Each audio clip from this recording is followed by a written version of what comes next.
Hello? Hello, Jughead. This is Archie. Come over right away. It's a matter of life or death. Oh, relax, Archie.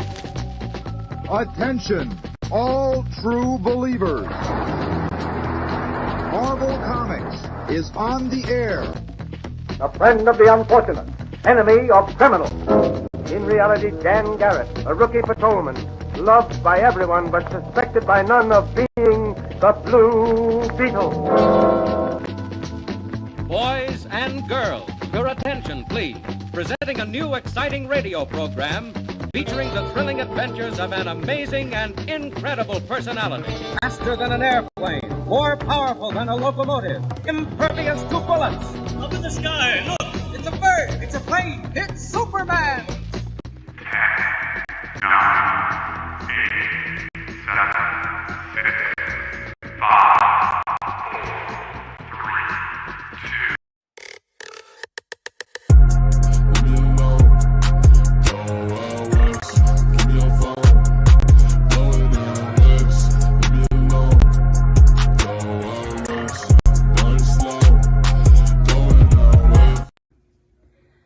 Hey friends, this is Stephanie Chakowski from Doom Patrol and Star Trek Picard, and you are watching Bronze Age Nerd on YouTube. Please help support Mission 22 and our veterans by donating to Heroes for Heroes. Hello and welcome to a very, very special episode of Best Coast Comics. I'm one of your hosts tonight, Christopher, aka the Bronze Age Nerd, and I'm joined by my usual co-host, Bigby McFly, the comic guy. and we have a strange visitor from up north. Welcome to Chris from Comic Tropes. How's it going, Chris? Hello, guys. Thank you so much for inviting me to sit in tonight. This will be fun. Awesome. Well, we appreciate you being here. Love having you in the chat most weeks. Love sitting down and watching what I can of your pros and cons shows you do on Monday as well. The weekly spinner rack. So finally, cool to have you on the show with Bigby and I. We've met in person a few times. Nice to actually be here in person on the stream. Yeah. And we got a lot of cool stuff to talk about tonight. Oh, I appreciate that. Thank you very much.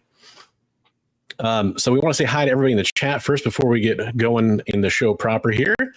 Got lots of folks in here. We got Richard Westfall in there. GTK Comic says he beat him, but that depends on which channel you're looking at, I bet, because it looks like your comic came first on one of the channels, Richard. So kudos. GTK is always in every live chat early. That's great. That's impressive. We got Renegade Rants. Love seeing you here. Thank you for being here, Renegade Rants. Christina helped out a lot on our stream on Saturday, which I will be talking about here in a minute. So I really appreciate that, Christina. Congrats on your recent award. Yeah, absolutely. I got Lyle in the house. What's up, Lyle? Thanks for being here. And speaking of people that helped out on Saturday, we have actual Dracula coming in to suck our blood, but also to share wonderful art. And we are definitely going to show off some of actual Dracula's artwork later in the show, as we have before. But this time it was for Heroes for Heroes. Mr. Science Smoke, it's past your bedtime. Well, we appreciate you staying up late. Over here on the West Coast, we can stay up a little bit later. If you're on the West Coast, it's just past your bedtime. Hey, you know what? We'll send you off to dreamland, nice and gentle. Tonight okay. We're all going to talk in our ASMR voices moving forward. I get accused of doing that on the regular, so Hey, what is up? Red Chair Woodworks, thanks for being here. You got in right before the final batch of hellos, so good timing. Jay's wife said he can stay up late and watch tonight. We appreciate that, Jay, as we do appreciate your wife for letting you do it every Monday. Yep. So, folks, we have, first of all, it is Veterans Day. So we really want to say thank you to the veterans out there watching the show. If you're watching on the rewind, we appreciate that as well.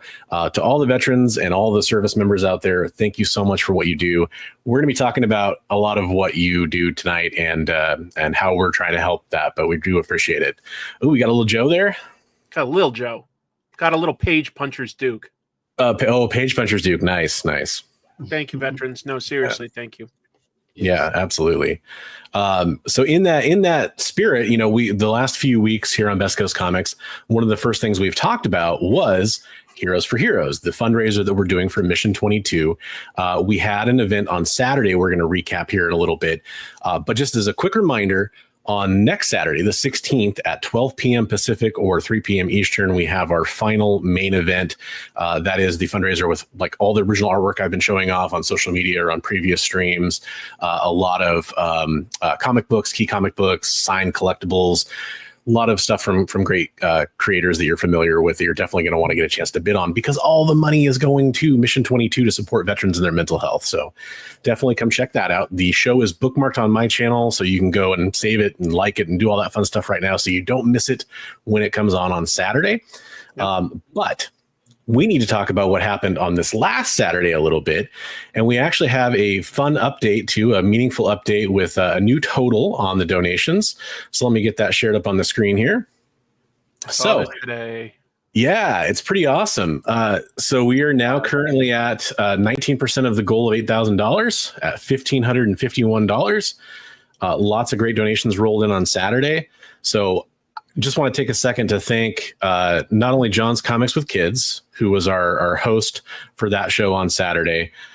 Also, huge shout out to Bigby, who coordinated and ran, basically took the ball and ran past the end zone with that one, to use a Monday Night Football metaphor for everybody that's not watching Monday Night Football. But yeah, he basically took us over the finish line with that, because some scheduling stuff kind of cropped up. We really needed to kind of get this community art stream organized. And so he helped out. He reached out to a lot of people, got a lot of artists involved.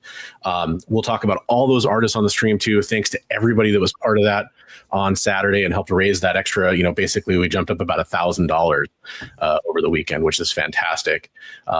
So that's one of the first things we're going to do tonight, actually, is normally at the end of the show, we do community artwork, and we kind of look at artwork from the community.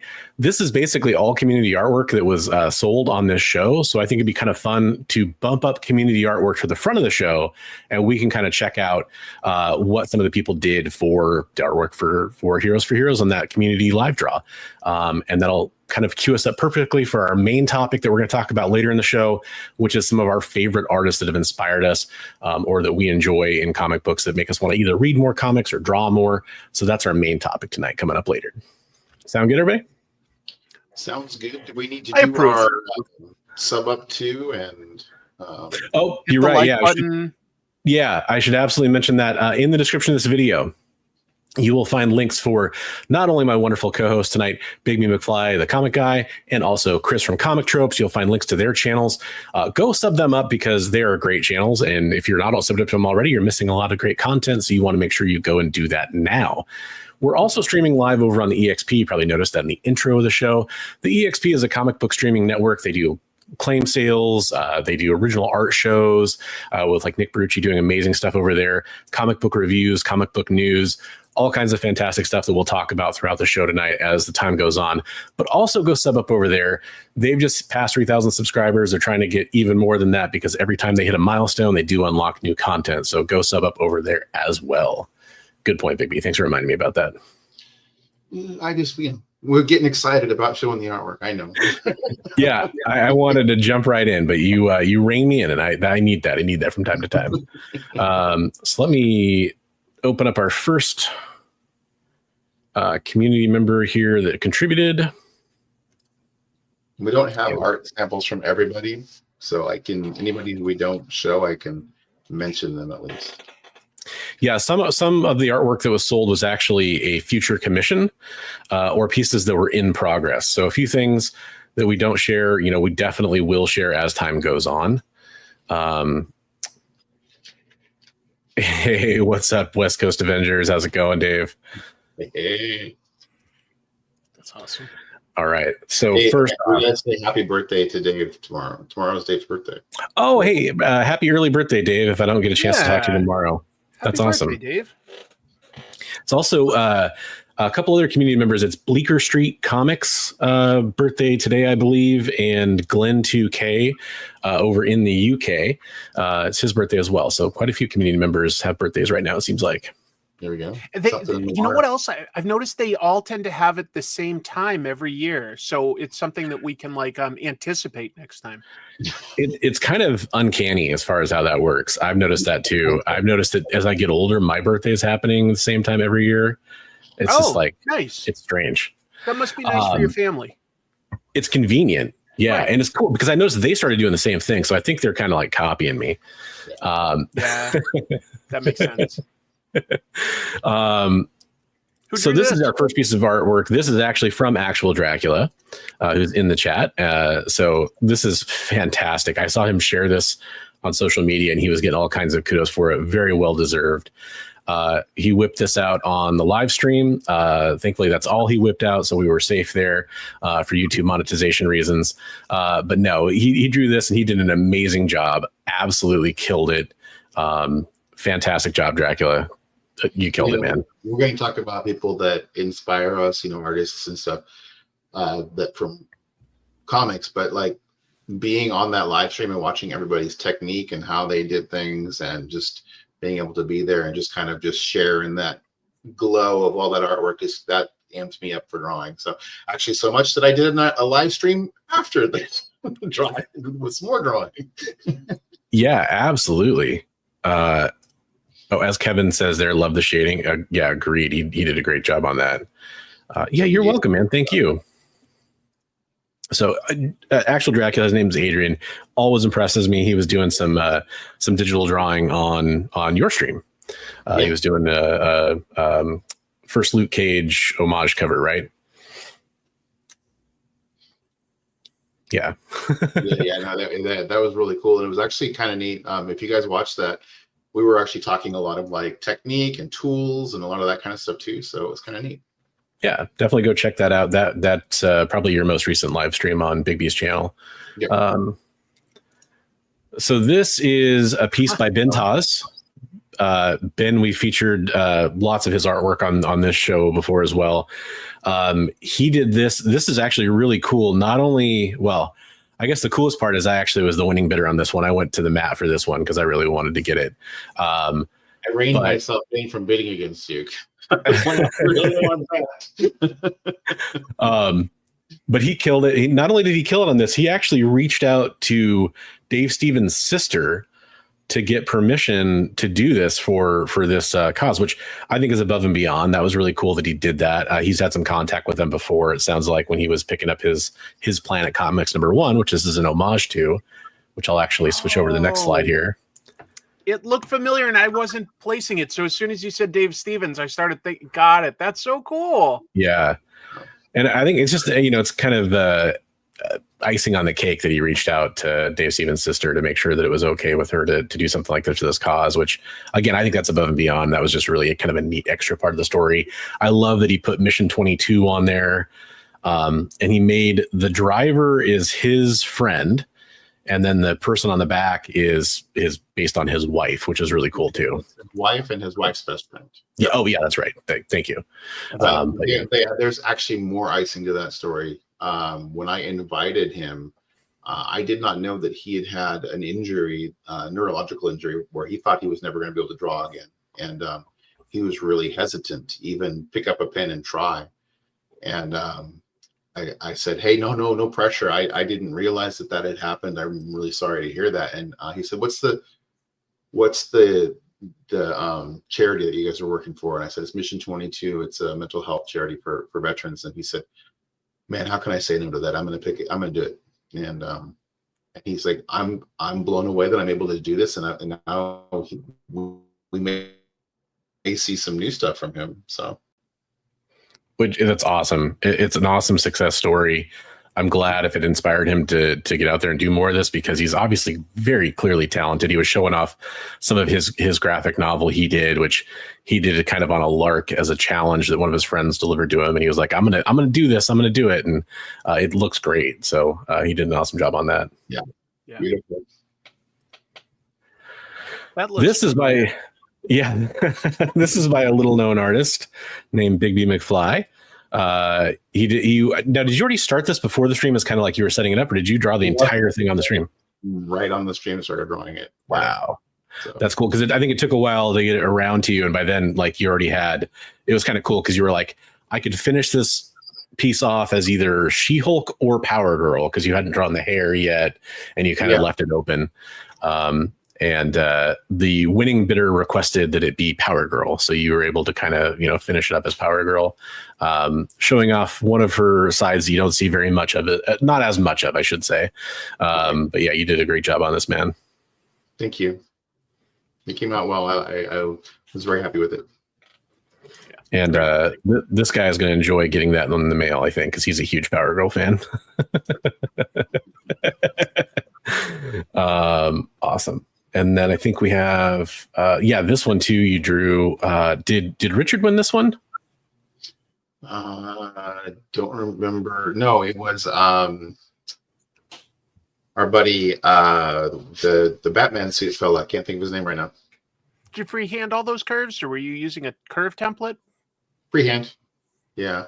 Our friend that we met at the show that wore the Batman suit, bronze.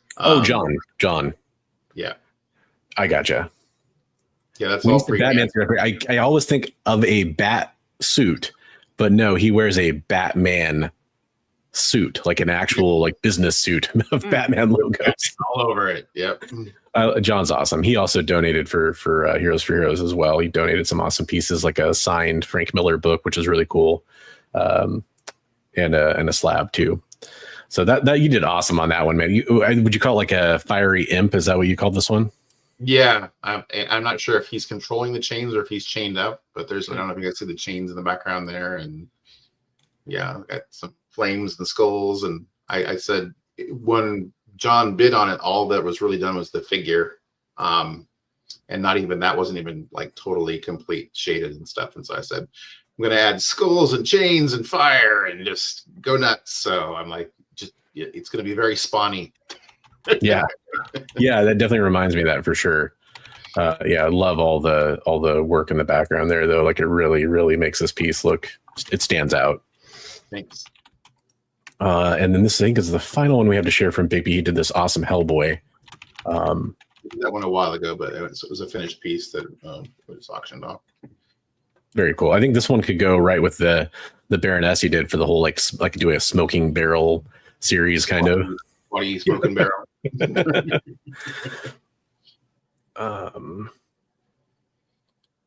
Awesome. And then this is Eddie Rodriguez, right?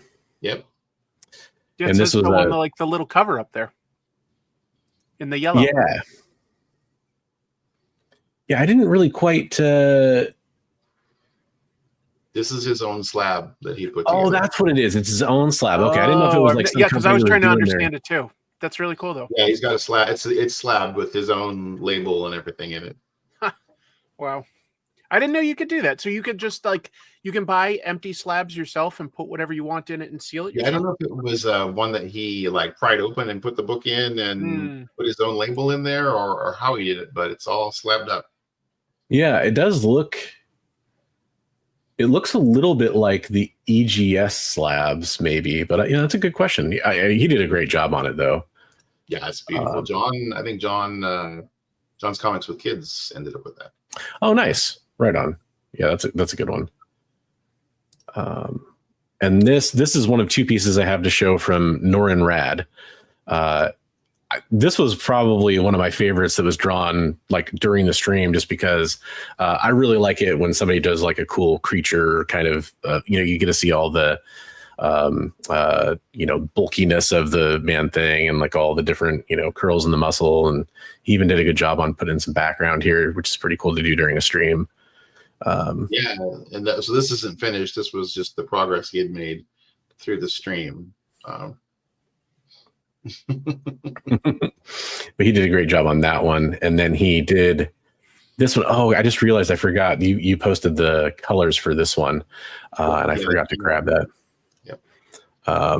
So he had done 2 commissions that he had up for grabs, and he actually got to work on both of them on the stream and showed progress on both of them, so people could kind of get an idea of where he was going with that.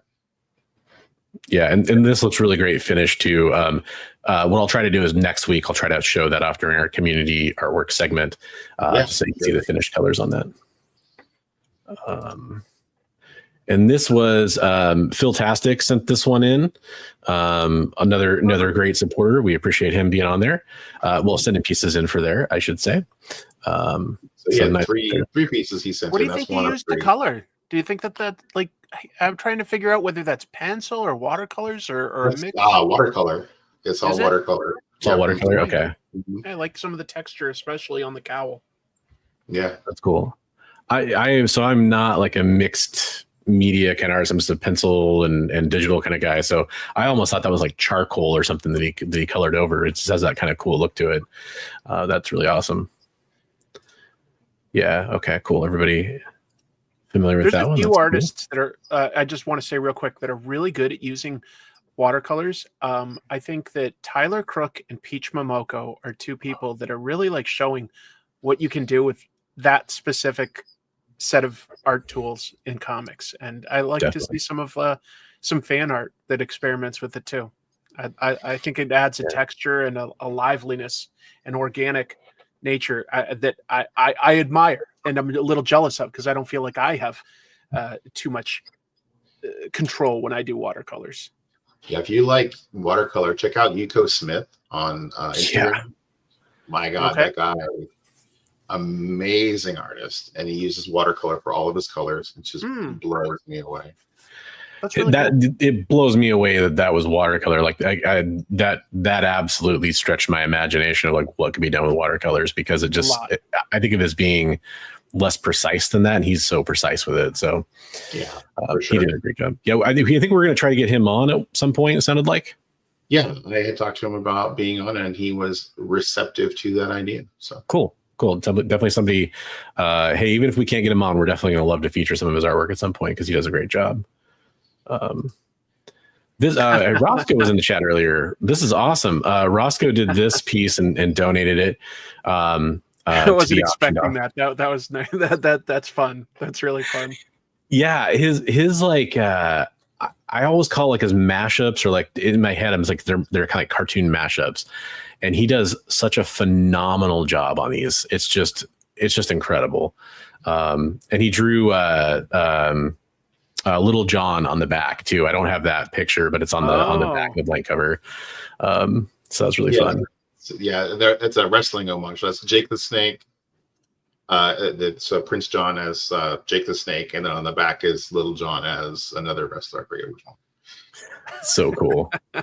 Roscoe's art is always it's so creative. It always gets me that way because.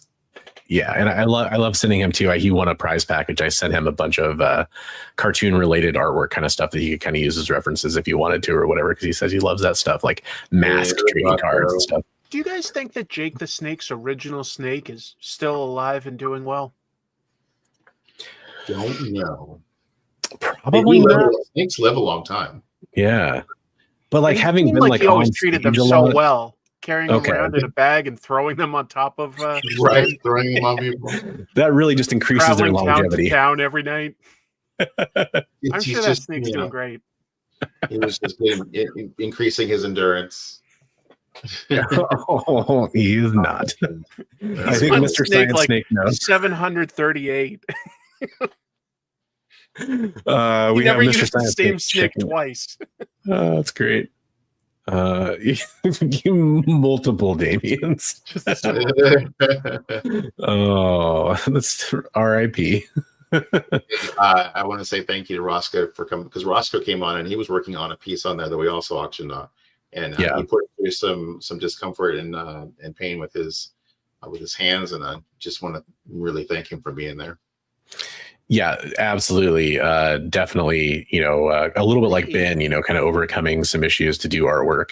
And especially for a cause like this, I really appreciate when you guys did that. So thanks to both of you. Are you guys familiar with the group that Erwin Papa, the guy that we just highlighted the comment, are you familiar with his art group? I'm not. They're part of this great group down in Long Beach, California. They just a bunch of people kind of like us, but that they meet up regularly at a bar and just all draw together, and they self-publish comics and stuff together. They've done some really great stuff. And I used to do that myself when I lived in DC. I helped form a group there, and we'd meet at a bar at least once a month. We'd self-publish comic books, comic strips, like newspapers. It was great, like just a great time. That's awesome. So are they, Adam is down there, right? Adam Lemna? That's called the Ink and Drink Long Beach. If you look for them on something like Instagram. And so I just like to put that out because maybe you are new to a town or looking for people with similar interests. And I really think it's a fantastic idea for socializing, especially as we get older. If you have a comfortable enough like restaurant or bar where there's space to move around, it's so fun to just draw with other people. Like you guys, you're talking about doing it like live Bigby with some of these people online, which is awesome. Doing it in person is really, really fun too. Nice. Oh, and Jay points out that they've been on one of the shows on the XP, which is Sketch Up with Mog and Mel. They do kind of like what we do. If you liked what happened on Saturday, if you happen to go watch that on John's Comics with Kids channel, if you like that format, definitely go check out that show on the XP as well, because they bring on guest artists all the time and do live sketching. Yeah, absolutely awesome, Roscoe. Yeah, I just really respect groups like that and just wanted to give it a shout out. And maybe somebody out there hadn't thought of doing something like that, or like maybe you should be the one that creates that sort of organization in your town. Yeah, absolutely. That's a great suggestion. I think especially because so many people are looking for that kind of connection. Like I notice that every con I go to, we go to these comic swaps, stuff like that. People want to hang out. They want to do more than just, hang out and YouTube chats, which is also great, but they're looking for something extra, This piece, I want to hear about it. This really gives me memories of like Total Ben and Bissett when they were working on Alan Moore's run of Swamp Thing, specifically some of that fine line. When I said when we auctioned that piece is that exact thing. Really? Yeah, I definitely see some Bissett and a little bit Total Ben. I know a lot of people would say like Veach, and I see, because they were, he's worked on Swamp Thing, but that's great. Yeah, this was this Scott Hasselwood? This is Scott Hasselwood from Portland. He actually donated 4 different Swamp Thing pieces, all of them in a different style of a Swamp Thing artist. So that's really cool to hear. Cool. Yeah, very cool. He did a great job, and appreciate him donating that art. I won a different piece too, and I'm looking forward to getting it. So I'll show that one off when I get it in. And then, here's another one. Wow. Yeah. Oh man, I get it. Yeah, he's like drawing it all huge, like how Sienkiewicz did something like Kingpin or something. That's fantastic. Very cool. Love it. That's awesome. And he told me he's live at a convention in Portland. So that's cool. Those are great. I actually have one more that I needed to show. Whoa, that is really zoomed in. There we go. Did you get the one from Norin? You're talking about the colored Spawn one? Or is there a different one too? Yeah, never mind. Yeah, you got it. That's right. Okay. That's really interesting. The one you didn't get, yeah. And then, so this one actually, part of that image was actually featured on the thumbnail for John's stream that he did. This is right here in the chat. Comics Limited did this Captain America piece. Mm-hmm. Kind of a negative image sort of thing. Not Very negative in a bad way, of course. You're just negative that for the thumbnail. Yeah.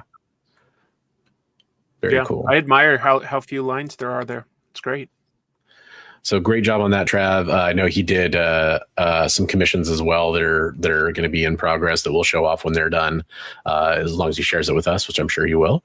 And Comics Limited, Trav is one of those guys that's actually helping out with Heroes for Heroes. He's going to help me out with some of the shipping afterwards, which is highly appreciated because that's definitely an undertaking as all that stuff goes out. So very good job there. And then actually, you know what, since I I'm right here. I may as well just do this. Let's just show Norin's. Oh, wow. Yeah, there it is. So there it is, all colored up. It definitely adds a huge dimension to it. So yeah, those colors pop. Yeah. So yeah, a lot of people doing commissions. Can I shout out the few people that weren't able to show? Yeah, absolutely. Please do. Adam Lemna from Cosmic Lion. Actually, he had I practiced to need to finish piece. So he had one from A Drink and Draw. That's what made me think when you said, because he's the Frankenstein piece. Yeah. Well, he had the Wolfman finished piece, the 11 by 17 that he said. Oh, right. A Drink and Draw that was for a published book. We auctioned that off, and he's doing a commission. Elliot Wright from the UK, a great tattoo artist who is doing a sketch cover. Eddie did the Wonder Woman slab and doing a commission piece. Drax doing the commission did that commission. Barbarian Kung Fu also donated a really cool Rick and Morty, and the amazing Dr. Plagueis teamed up with me and donated 2 T-shirts with the Swamp Thing Big B McFly logo to people. We auctioned those off as well. So yeah, some great stuff. And I actually will be able to show off that Barbarian Kung Fu. It's like a Rick and Morty Amazing Fantasy 15 homage. Because I won that one too. I forgot that's probably already on its way to me, or will be tomorrow when the post office opens again. So very cool stuff. Anyways, all the artists, everybody who contributed, anybody who bid, anybody who jumped into the chat on that stream, thank you. All that stuff is extremely helpful. So that's right. Dracula's doing a Jonah Hex commission. Right on. That's cool. I think that's going to turn out great. I can't wait to see that one. We got to see him digitally starting it on the live stream on my channel, where he was doing cool. Because I was like talking about how you and I were classic pen and ink pencil paper, and right as I was saying that, he grabbed one of the hand with the gun, and he's like moving it over here, no, maybe over here, maybe not. And I'm like, that's what I can't do. Yeah. So last Christmas, I got a Samsung Galaxy tablet. I primarily got it. That's not how the lyrics go. Yeah. Last Christmas, I got a Samsung Galaxy tablet. And primarily to read comics. That was the biggest thing I got it for, because I love reading digital comics. My tablet was getting really slow and really old. But it came with an active stylus, and I started drawing on it. And that's kind of why I started drawing digital, because I could just sit there while I'm watching TV, kind of like Chris was talking about behind the stage. He was talking about playing some games while we watch the stream. Well, I could sit there and, watch a stream or watch a TV show with my wife and be drawing away. And my wife. It's a little more convenient. So, you learn stuff like that. You were doing while watching the Penguin, right? What? Yep, I didn't hear you, Bigby. Oh, Braun sent me a sketch that he was working on while watching the Penguin. Oh, cool. Yeah, I was trying to do the Colin Farrell likeness. Actually, I thought it was really good. I'll be honest, I see your art, Bigby. You share it pretty regularly on your Insta. I didn't realize, Christopher, that you drew. I haven't seen your art.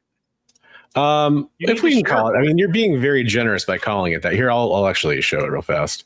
So this is just a super quick thing that totally looks like, I see the likeness right away, though. Yeah, it's good likeness. I thought you did good. Not my normal kind of style. Well, actually, we'll talk about the styles I try to emulate as we talk about some of our artistic heroes here in a minute. But yeah, thank you. I try to show off my stuff. I'm really, really, really slow, because I'll take something like this and I'll spend if I wanted to finish this, I'll probably spend another few hours trying to tweak it and basically redrawing it section by section to make it look acceptable to me. And so it takes me forever. I deal with the same thing. I'm very slow, and it's it's easy to say and it's hard to do. You need to just be confident that this is your current work, and you'll get better by just finishing it and moving on to the next thing and taking whatever lessons you learned from the last piece. But it's just so hard for me to actually internalize that and just, this is the best I can do. Move on. Yeah. My art looks like serial killer art. It scares me. Everything about you is scaring me more and more, Dave, the more I get to know you. Dave, your art is really cool, actually. I think I have an original piece on the back of my Turlock Dinosaur Hunter that I got from you. Oh, that's the hot book of the week. Yeah, right. The hot book of the last 20 years. 30, well, God, now I feel old. 30 years. I just remembered that, like, I forgot to do something on my show earlier tonight because, like, I've been joking online about the hot book of the week a lot. I think it started actually talking to Dave, and I wanted to do the top 5 comic book hunks of the week on my show and like pick actual artists and just say like the hunk of the week and nice turn that into a thing. I mean, Marvel used to do that with the bullpen. They had the I remember Ralph Macchio and one of JR Jr. Right. Real fast, and just to take a moment, as we talked about the show earlier, Jay's kind enough to give me the note here that show, the Sketch Up with Mog and Mel show I was talking about, if you're interested in that kind of format, that is Thursdays at 10 Eastern, 9 Central, 7 Pacific, 8 Pacific? Yeah, 8 Pacific here on the West Coast. Nope, I got that wrong. 7. I got that wrong. Right the first time. 3 7. 3 hours, that's right. You just skipped over a mountain. Yeah, as we all do. Let's be honest.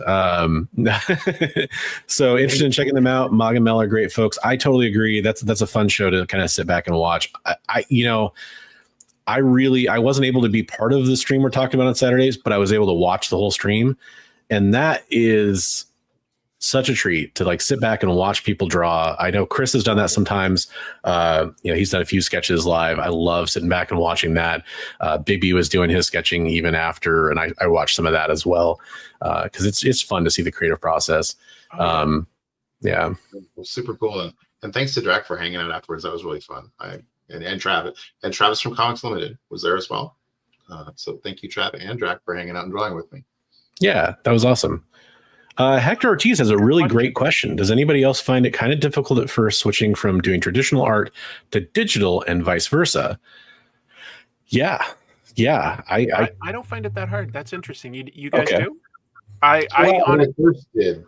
So I started working with a Wacom tablet maybe like 10, 11 years ago. It was the one where you're looking at the screen, but you're drawing down here on the flat in front of you. Mm-hmm. So you're trying to, and eventually I got to where I could not even look at where my hand was and be looking at where the cursor is on the screen. But it took a little bit of getting used to, for sure.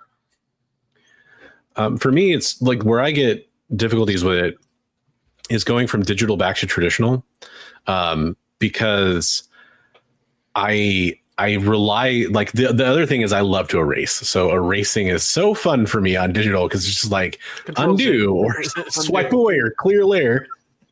And so when I'm like, oh yeah, every line matters a little bit more. I mean, you can still erase, of course, but John Stout, we talked about him earlier. Last year he won a prize, which I did like an A6 sized Batman sketch with like a full skyline behind him, and that was really tedious, like doing all that like on traditional, whereas I was kind of getting used to drawing digital at that time. So that was a lot of fun, but it was also very challenging to switch over to doing that. But obviously I wanted to send him something special that was, a traditional drawing. So not just a print or something like that. And I thought that was kind of hard for me. But I'm somebody who didn't draw for like 20 years and is kind of just getting back into it over the last like year and a half. So that's part of it too. I like both of them. My thing when I draw digitally is I tend to work on a much bigger canvas than like the equivalent piece of paper. And I lean into that and give it more detail essentially. So it takes a lot longer, especially like, realistic backgrounds and stuff. I love the control that you have there, and if you need to even put in a piece of reference for the pattern of a building or what a car looks like, I can just sort of drop that image and be drawing beside it or something like that. Yeah. That stuff I love, but like I'm much faster with traditional pen and ink. So that has its appeal too. Hey John. We were just shouting you out and singing your praises for stepping up and hosting that stream the other night. So appreciate that. You're amazing, John. Thank you so much. Yeah. Well, and speaking of like using references like you're talking about, Chris, one of the things I do like about doing digital, it's something that Dracula actually mentioned on Big B Stream, is talking about he likes doing digital when he's coloring, because it's just, I don't know, to me, that's a lot of fun. And for me, when I'm trying to learn more about coloring, which is something that, I've kind of been trying to play around with inking, I'm trying to play around with coloring.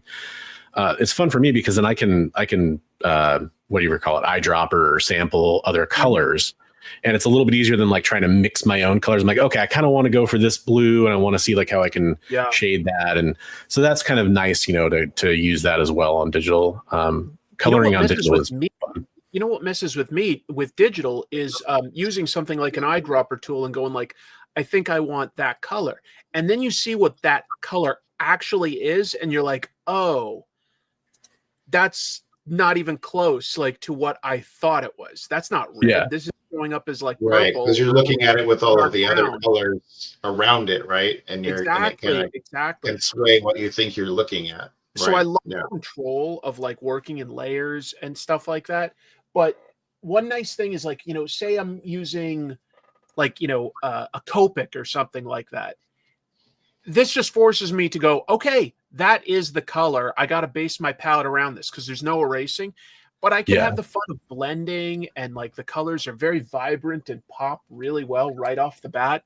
And you just sort of like lean into it. I don't know. They both have their advantages. They really do. Yeah, I want to learn the Copic stuff. That seems really I don't feel I'm good at any of it necessarily, but I personally love trying to do every type of role in comics. Like I've done everything like writing and editing and lettering and coloring.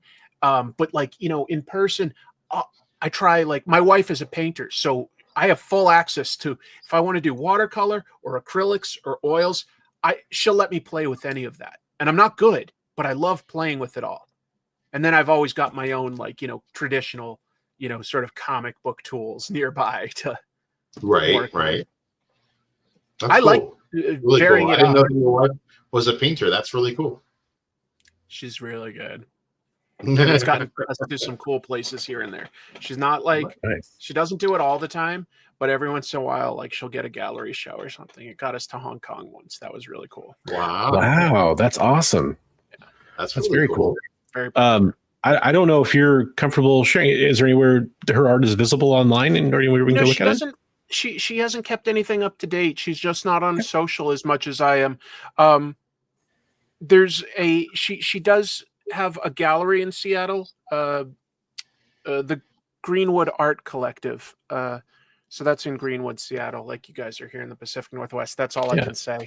There's like a monthly art walk, and she varies up there a little bit. It's about all I can say. That's cool. She's definitely like knows that she should do more online stuff, because like that's where I'm terminally online with everything, and I'm always like, do it with me, or let me help promote your stuff, and she's just does her own thing, and I respect her for it. Nice.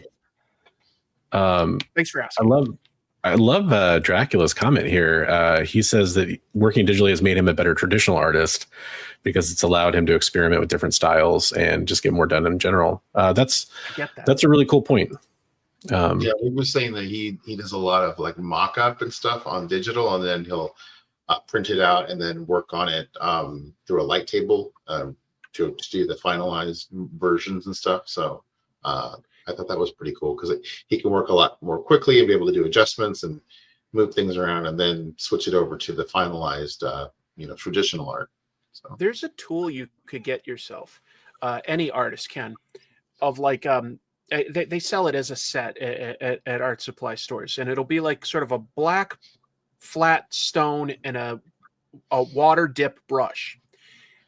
And it's sort of like, I think it's Chinese. It might be Japanese. I'm not sure.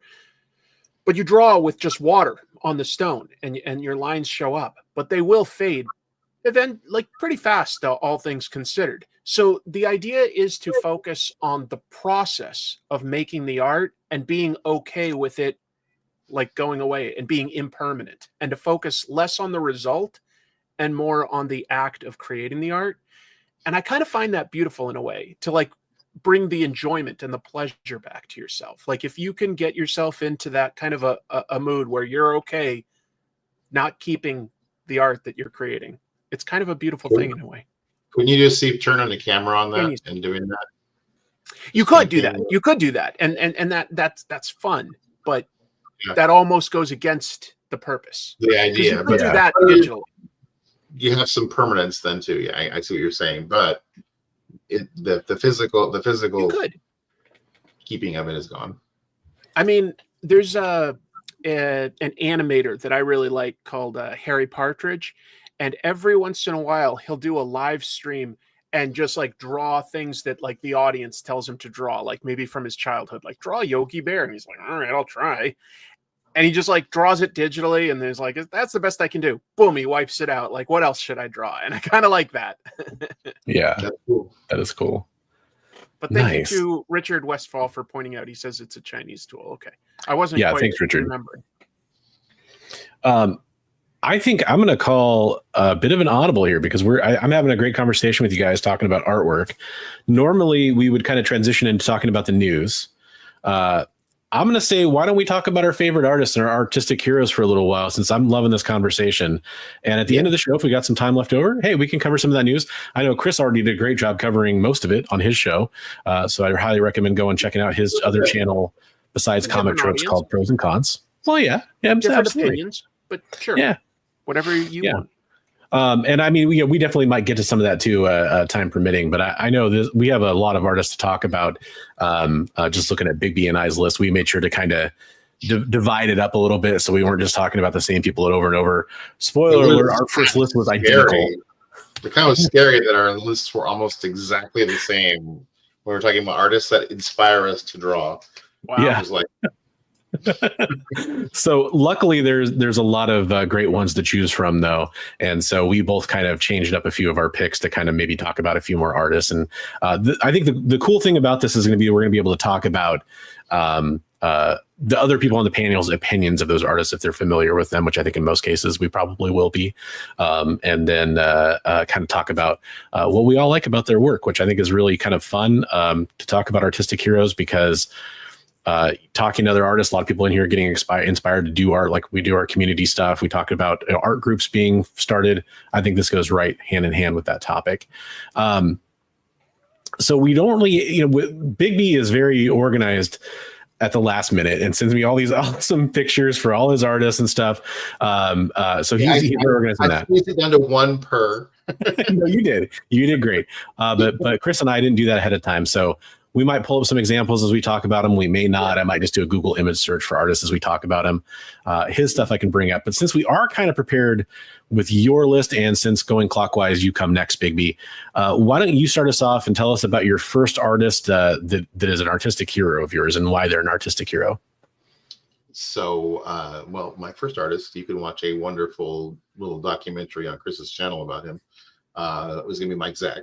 I really love his artwork. Did some amazing work on the Punisher miniseries. A lot of people will be familiar with that. Captain America for quite a while, and a lot of work on G.I. Joe. G.I. Joe being one of my first loves for comics. I saw a lot of his work on the covers. And a lot of great cover works. Yeah. Yes. A lot of great covers. So his cover there for Captain America annual number, I forget which annual number it is, but it's wonderful. It's 8. It's what comes to the top of my head, but I could be wrong. I was going to say like 13 or 12. I don't know. Anyway, it's a beautiful cover featuring Wolverine and Captain America, and I just love his action work, his attention to detail when he was drawing a Deathlock, just all the little rotting stuff on his face and everything. He just every little speck of detail, and just who I just remembered somebody that I totally forgot is George Perez. Oh yeah, as I'm speaking about detail, I'm like, oh my god, George Perez. But so just love Mike Zeck. His artwork is amazing. And what are your guys' thoughts on Zeck? I mean, obviously, I like him. I made an episode about him, and the only reason Mike Zeck wasn't somebody that I did years ago was because some artists I like so much, it's like intimidating for me to make an episode about them because I want to get it right. I know that sounds weird, but it's like I get like there's some artists like that will be coming out as I continue to go, and I was just too intimidated to talk about them at first. There's a lot to like about him. One thing I like about Mike Zeck is that, I agree, Dave. Mm-hmm. I think that drawing covers and drawing sequential storytelling are two radically different skills, actually, even though a lot of artists do both. And I think he's good at both. I think he's an exceptional cover artist. I really do. His run on Deathstroke really stands out. But, don't get me wrong. Like, I love his interiors. Kraven's Last Hunt, I think, is my favorite Spider-Man story. It's not the Spider-Man you instantly think of, like quippy and funny and stuff. It's a darker story, but it's so damn good and shows you what's important about Spider-Man. And I think that Zeck just brought so much humanity to every character there, even the villains. Yeah, definitely. Zeck is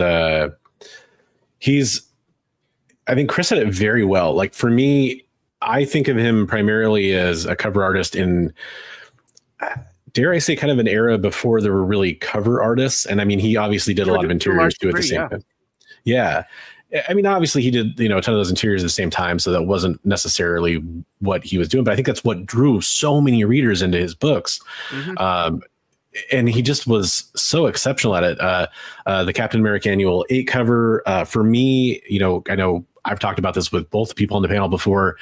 I have a massive amount of love for G.I. Joe, and I'm sure they both do as well, from talking to them. And Zeck's G.I. Joe covers, Jink Dracula mentioned it as well in chat. They're just something that is iconic to me and almost impossible to separate. And just also, gosh, I mean, Secret Wars 8, just so many different iconic covers he's had a hand in creating, and it's just insane. Yeah. And I'm right there with you. Those interiors being good, definitely, but maybe not carrying the same pizzazz that his covers do. And it's one of those things where I can't think of somebody who's created more images. I hate to use the word dynamic because that could come up a lot when you're talking about art, but I find his stuff very dynamic because it's always showing the action and showing the motion. It's always directing you to a focal point in a very good way, which I think is a fantastic job that a lot of cover artists are good at. But he's just the prototypical cover artist, in my opinion. Fantastic choice, Big B. Yeah, really good. Yeah. Chris, do you have an artistic hero that you'd like to share with us? I'm not doing this in any order. I'm just trying to pick somebody that maybe you guys haven't picked, that just for a variety of discussion. I will say Naoki Urasawa. Manga artist, obviously, currently alive, working. Also a writer, as many manga creators happen to be.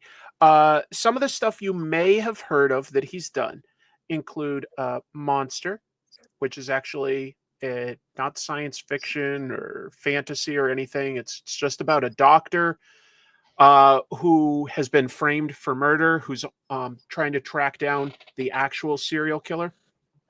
It's great. Another one is 21st Century Boys, or 20th Century Boys, it starts as, excuse me. But one that's a great entry point is called Pluto.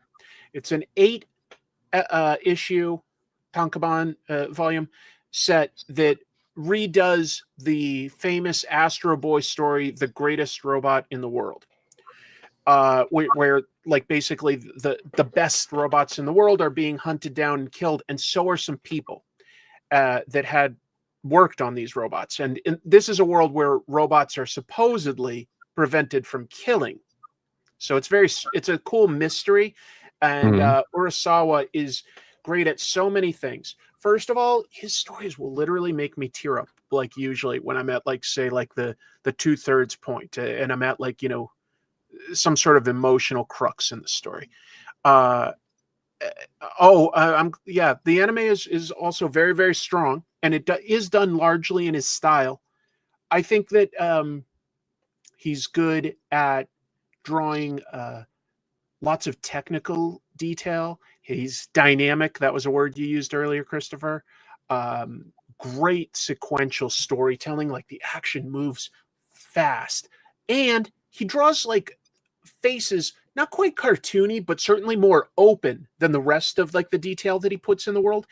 But he's really good at giving them very different faces. It's so easy to tell characters apart, and I adore his work. Naoki Urasawa. Nice. Yeah, and I'm so happy that to have you on for this segment, because you're going to expose me to some stuff I have a feeling I've never heard of before. And when it comes to manga of that style, it's something that I don't know a whole lot about. So I really enjoy I'm kind of just browsing through some Google images, and this definitely looks cool, and I can't wait to check it out later. That's awesome. His stories, the nice thing, I guess I'll say real quick about manga, if you haven't had a lot of exposure to it, is once you find something you like, it's going to be very consistent, because it isn't something where like, Naoki Urasawa did the first 8 issues and then, Herman Schultz took over for the next 7. That doesn't happen. Right. Wait, is Herman Schultz the name of the Shocker? Did I just I think I just accidentally used a real name when I was trying to come up with a fake one. Anyway, pulled from the memory banks. And it's nice sometimes to have stories that have a definitive beginning, middle, and end. Some of them are very big, but they typically will end, and that's nice. Naoki Urasawa is great at structure and pacing with his storytelling beyond the artwork being appealing. Anyway, that's fantastic. Are you able to pop up a piece of his artwork on the screen, Chris? So let me see here.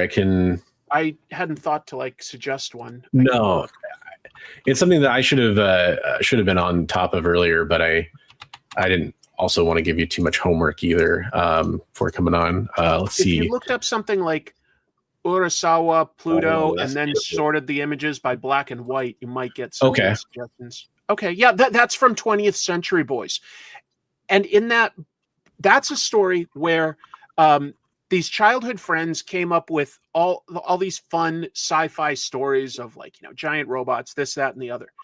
They meet as adults, and a cult has been slowly growing, and it seems to be using the ideas that they came up with as little kids. And they're like, who in our small group, that went to our secret hideout would have access to these stories and is using them to build a doomsday cult? It's very freaky. That's beautiful. Yeah, it's very cool. It's not a world where you can actually build, just to be clear, actual big robots or anything. But the scene you're seeing there is the top is basically a balloon with a bunch of lights and stuff, and then they've got all these wirings hanging down. It's on tank treads, but it's the closest you could come up with in real life. Gotcha. And, from a distance, people thought that it was an actual robot coming into the city. And nice. I like that. City. Yeah, it's creepy. It's really crazy and scary. Yeah, it takes a little bit to get each image up, but I'm trying to find another example here. No worries. Let's see. I can show this one, I think, here. I'm sure anything you pull up, I'll be able to speak to a little bit. But and I admire. Oh yeah, okay. So that's from Pluto, and there had been a war in the past in this universe, and this big robot that you see in the foreground, his name is Mont Blanc. He's the best robot in it's either France or Switzerland or something like that. And he was a very powerful fighter and killed a lot of robots. But now the war is over, and he's renounced all violence, and he's much beloved because he spends all his time doing humanitarian work. And he's one of the most beloved figures in the world. Why would somebody target somebody like that for death? Don't know. So he's just sort of remembering here. like the tragedies he's seen. Here's like one more I was able to find. Yeah, that's like the only robot that like was known to have commit the crime of killing someone, and so this detective is interrogating him, and they're like, he's just basically that's him all sort of locked up and everything. They never quite understood why he malfunctioned. Right on. No, I'm definitely gonna enjoy checking this out, because that's exactly I didn't necessarily expect to come in this with a ton of new recommendations, but I'm happy to have them. That's great. That's awesome. I'd love to hear one by you. So mine, the first one I'll go to is like the lowest hanging fruit of all time, probably. But when I think about the question of what artists really inspire me, and this one at first probably inspired me more to read comic books and to get more into comic books, but very quickly inspired me to start drawing. In fact, some of the first superhero drawings I ever did were directly because of this person, and that person is Jim Lee, which I know is a very broad answer. It's a lot of people are very familiar with Jim Lee. But what I'll say about Jim Lee is he blew my mind, because I grew up reading G.I. Joe comic books. When I say grew up, I mean, the first comics that I really regularly read were G.I. Joe comic books. And a lot of the art inside G.I. Joe comic books is pretty detailed. You have vehicle details, a lot of character designs. Yeah, Stan Lee's brother, exactly. Dave's on it. Actually, I have a funny story about that. When I met Jim Lee, that kind of came up. But really, what's crazy is when I started getting into X-Men, Jim Lee popped up really quick, obviously. If you guys know my age, I just turned 43, so I'm kind of in that wheelhouse there of right in that bracket of that's when I got into X-Men, was when Jim Lee was highly involved in X-Men. Sure. And his detail in his art and how consistent. So like, you talk about a cover artist, like you look at somebody's cover and you're like, oh, great. And sometimes you flip in the interiors and yeah, they're not doing quite as good of a job on the interiors, which makes a lot of sense, right? The cover is a huge focal point. But with Jim Lee's work, oftentimes the interiors were just as detailed and just as gorgeous as the covers. And his use of cross-hatching just like was so mysterious to me. Yeah, it was just nuts, like watching his way that he could make objects appear almost like, not objects, but faces almost appear overexposed in some ways, because like he wouldn't finish lips or eyes. He would only draw like a suggestion of that style. And yet it kind of played with the light sources in some of the shots and putting people's brows in shadow. And it also, I'm sure, saved him time in drawing faces too, but it created kind of a moody aesthetic, which went really well, especially with the X-Men of that time. Obviously, he's gone on to draw all kinds of great stuff from every major company. And, I know a lot of people are going to be huge fans of his Batman. Some people will consider it the definitive Batman or Superman. But for me, that being a huge X-Men fan and of a certain age, Jim Lee just inspired me to actually start drawing superheroes as opposed to drawing cars and planes and trucks and people and all the other kind of stuff that I was just kind of normally trying to draw at that age. I actually started wanting to draw superhero stuff. So when I think of somebody who actually inspired me to pick up a pencil and kind of start drawing comic books, it has to be Jim Lee. Drew so many, Jim Lee style Cyclopses in my youth. It was insane, or Wolverines or Psylocke or Gambit. All my favorites. It was just one of those things where it was crazy. And I had the fortune of finally meeting Jim Lee a couple years ago, and I was wearing a Stan Lee shirt. So it was a big, like minimalist Stan Lee head. So he had kind of like his hair and his glasses, and it just said Stan Lee in like Marvel red block with white lettering below that. And he was like, "Oh, I love your shirt." And he was being so gracious and talking about Stan Lee. And I was like, "Well, yeah, hey, you're the other famous Lee, right?" And I was talking about that. And he was just kept going on about Stan Lee. And it was just great hearing him talk about it. And in Jim Lee lines these days, if you ever get a chance to meet him, things move pretty quick. So it was really special to have an extra few minutes talking about Stan Lee and talking about stuff with Jim Lee. So I think that kind of sold me on the experience of Jim Lee a little bit. He's such an amazingly nice guy, but that was a fun experience.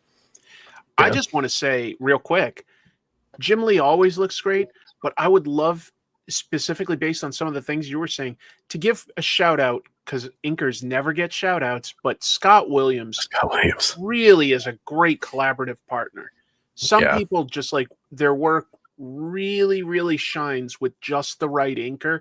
And for me, Lee Williams is a fantastic tandem. Just like I think Frank Miller's art looks best when Klaus Janson is inking, from that sort of time frame is what I'm talking about.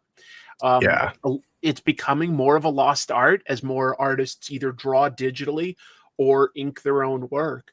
But great team together. Really great team together. Fantastic point. And Scott Williams is very talented in his own right too. He's one of those people too. Seeing like him kind of do some covers and some penciling later on in his career was really fun to see. And obviously, I think seeing some kind of like co-inspiration there with Jim Lee's work and his work, potentially. Maybe I'm wrong about that, but that was really fun. Yeah, it's neat to have been able to watch Jim Lee, grow as an artist too, and see kind of his fascination with Frank Miller and his style when he did Deathblow and everything like that was really cool. He went blocky, real minimalist, real noir, dark art style there for a while.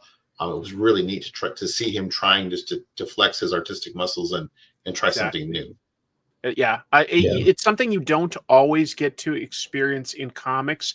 I think that once you're in that world, you're on such an ongoing schedule that you don't always have time to do the creative exploration, to evolve your work into something new. Some artists have, and I love to see that evolution. And while Jim Lee sort of went back to what he was originally doing, I respect so much that he was trying new things at the height of his popularity, like right into starting Image.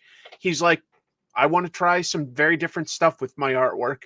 And it shows that he's still got the basic composition and blocking out of the shapes and stuff like that. And with any inker, his work would look good. It's just that it kind of looks its best in a certain way. Yeah. A lot of great comments too about Jim Lee and in the chat.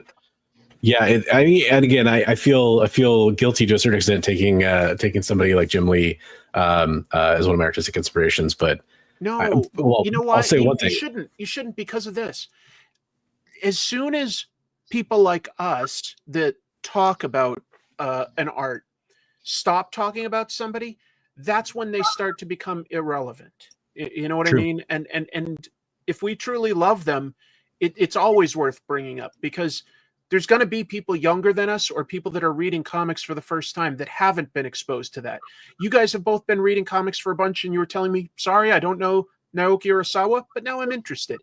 I'm sure there's somebody in the audience, either live or later when it's archived, that was like, you know what? I've heard about Jim Lee. I've never tried him, but Christopher seems so excited. Maybe I'm going to try it.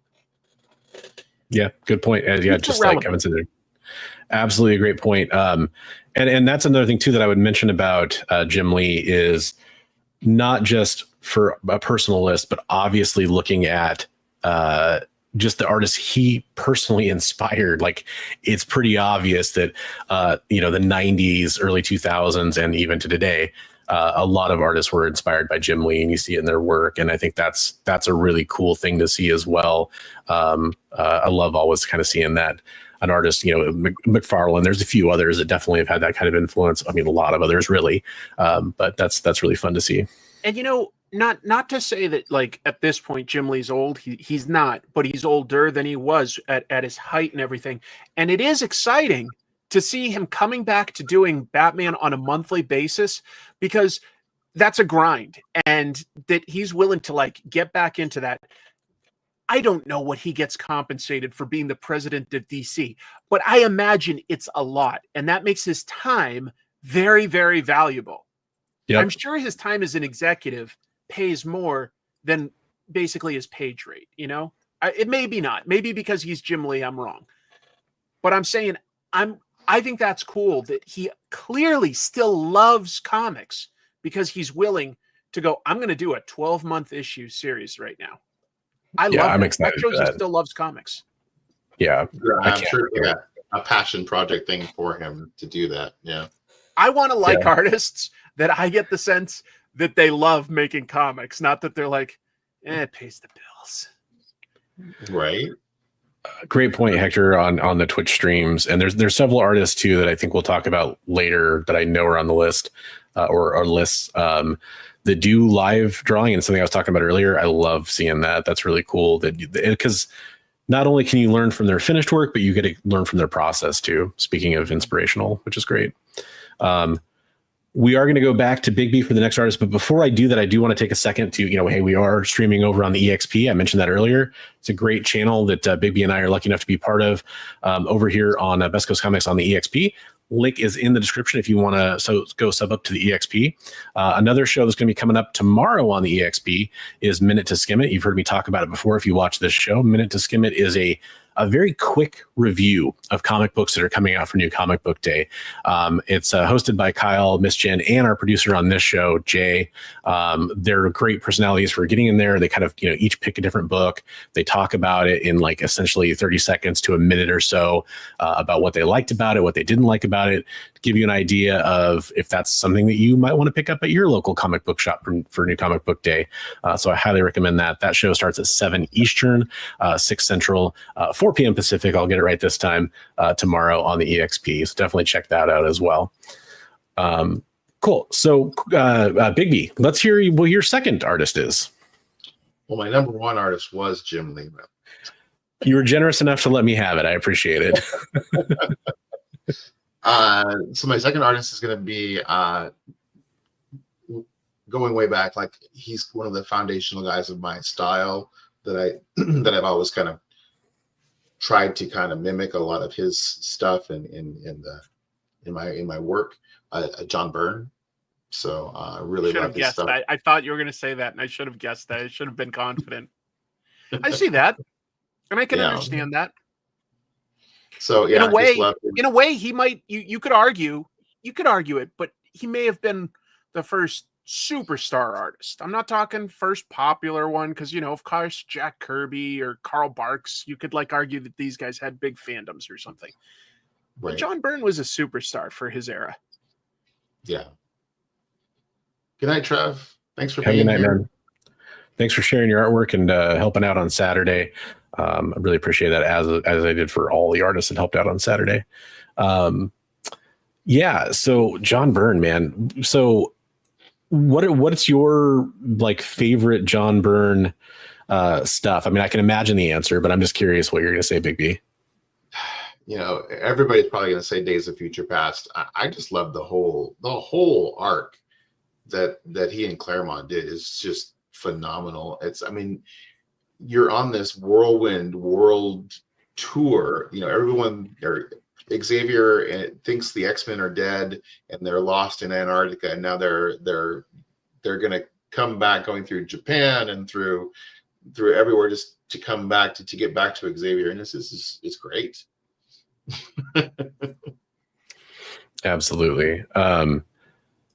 I've got a question for you, Big B. Since that's your favorite, the X-Men stuff. Do you read his sort of personal X-Men fan comics of where the comic would have gone if he kept going with it? But I've seen some of it, and it's beautiful. And that, talking about people who have a passion project and do it just for the love of comics. Yeah. He can't publish that. He's not getting paid for it, but he loves drawing the X-Men, and he wants to show people where he would have gone with that. And that's just really cool. So yeah, if folks don't know what we're talking about, he posts that stuff to his forum. He's continued to tell the X-Men story if it continued under his control from where he left back in the 80s with Marvel. Yeah, Byrne, just in pencils, no inks. What? Byrne Robotics is his website. Byrne Robotics, right? Yeah. But and I saw somebody else say this in the chat, but it really, I so strongly agree. His inks in his X-Men era were Terry Austin. And I think Byrne has had a lot of different looks depending on how much time he had, how many books he was doing a month. He's worked with a lot of different inkers and inked a lot of his own stuff. But I think that Terry Austin really did bring out the best. He's the one that gave Byrne some of that extra hatching and fine detail that we kind of like in the Jim Lee art. Whereas when you see, Byrne inking himself on Fantastic Four and stuff, it becomes a lot emptier. and you're like, okay, good storytelling, panel to panel, but there's not as much detail always, which is kind of fun. Right. You know, I think Dan Green was pretty good with him too. Oh yeah, totally agree. Yeah, because that's another guy that like must ink with like a quill or something, because he's got like lots of really nice fine lines. Yeah. Right on. Yeah, so for me, one of my favorite runs, I mean, it's definitely going to be the Claremont Byrne X-Men run is by far my favorite with John Byrne. But one of my favorites besides that is actually Alpha Flight. Like I really enjoyed that run quite a bit too that he did. Jim Lee also had some pretty good artwork in Alpha Flight before he really got known. That's where he made his name to a degree, like with the editors at least. Yeah, especially with Marvel. Yeah, absolutely. But yeah, John Byrne definitely created that, I think, because that's what he wanted to do. Yeah, I will say, you know, I've talked before about how I was really kind of a Marvel zombie going through high school and everything, but John Byrne going over and doing Superman brought me into DC and the Legends and everything else. So it was just like that. Yeah, I was like, okay, well, my favorite artist is going over there to do some stuff. I better go over and see what he's doing. You know, so. The Snowblind issue is one of my favorites too. Like he was willing to take some interesting chances there. You know, that's the whole like whiteout. I can't remember exactly what it's called, but the Snowbird issue, where it's basically like whiteout. Yeah. And I also look, I'm a massive Hellboy fan, so I'll just say, hey, John Byrne, co-writer of the original Hellboy story arc with Mike Mignola. Thank you for that. Yeah. After that, Mignola sort of like was like, I think I can do this, and he's right, but still, Seed of Destruction, Christopher Claremont story. Right. Nice. Christopher Claremont, John Byrne. Jesus, I'm getting tired, guys. That's only funny to nerds that I said that, but to nerds, that's funny. Claremont might take exception to that. Yeah, it's one of the beauties of doing this late night show is there's always a few goofy moments, but that's what makes it fun, right? Yeah, John Byrne absolutely deserves to be on that list. It's somebody that I would have put on there just from my love of that classic X-Men run alone. It's just something that I spent a lot of time staring at and still do to this day. Chris, I think we've come around to you. We get to hear about another one of your artists. Oh, okay, sure. You know what? It'll connect to I'll go from there. Why don't I say Mike Mignola? Mike Mignola is an artist that I don't feel that I have much in common with when I try to draw, but he's still somebody that I massively admire. And I admire, that's an artist who has moved his art style. Like when he started in comics on stuff like Hulk, he drew in a much more typical comic book style, a house style, you might argue. And, you know, he slowly was able to shape his career to be what he wanted it to be. If you've seen that documentary that came out like three years ago or so, I don't know, I forget what it's called off the top of my head, but there's a Mike Mignola documentary, Drawing Monsters, something like that. And does this mean that he was on somebody else's list that you had an image ready to go? I feel bad. I was looking it up while you were talking. Cool. But he's like, look, I don't like drawing cars really. You know, it's not what I want to do. Which you have to, you know, stuff. He's like, I like drawing monsters. I like drawing fights. I like drawing like, you know, creepy cemeteries and crumbling churches and stuff like that. And he leaned into it, and he just evolved his style into a very, sort of blocky, angular shapes, super thick, dark blacks everywhere that really just make the shapes pop. And if you continue to follow him, he's now starting to do a lot more painting, and it shares more in common with his current artwork than like from his current, like his original artwork to sort of like the Hellboy stuff. But it's always been an evolution. He continues to push himself. We were lucky, guys, to see him at Rose City Comic Con. I don't know if you know, that was the last Comic Con he's ever going to attend. Jeez. Wow. Mm-hmm. Yeah, because I met him at his gallery in New York last month, and he and his wife happened to be there, and they told me, yeah, just so you know, like that was the last comic convention. We're not doing anymore. Wow. I'm doing like galleries and doing art that interests me and stuff. That's incredible.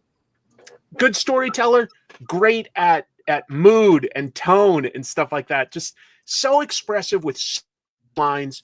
Absolutely inspires me. I look at his stuff, I get excited. I want to draw. A very, very unique artist. I love his confidence in his work. At least the apparent confidence, I'll say. I love it. Love it, love it, love it. Yeah.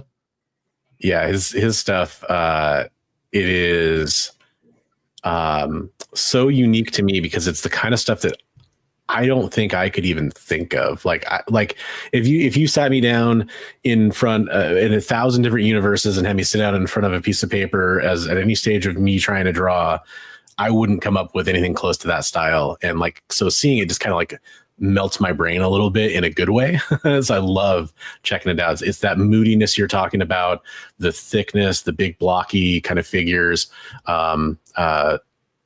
Definitely some carryover there, probably with Frank Miller too, that I think is worth mentioning. And yeah, it's just it's really cool stuff. And I really see the Jack Kirby influence in Mignola though, when it comes to like the fight scenes and stuff. You know, just like the big fists like coming at you to a degree. It's not a copy, but I definitely see the inspiration and stuff. And I'm like, wow, this guy took what he liked about like, you know, the comics that he grew up with, and what he liked about sort of just monsters and dark stuff and found a way to put them together in a way that comics hadn't really had before.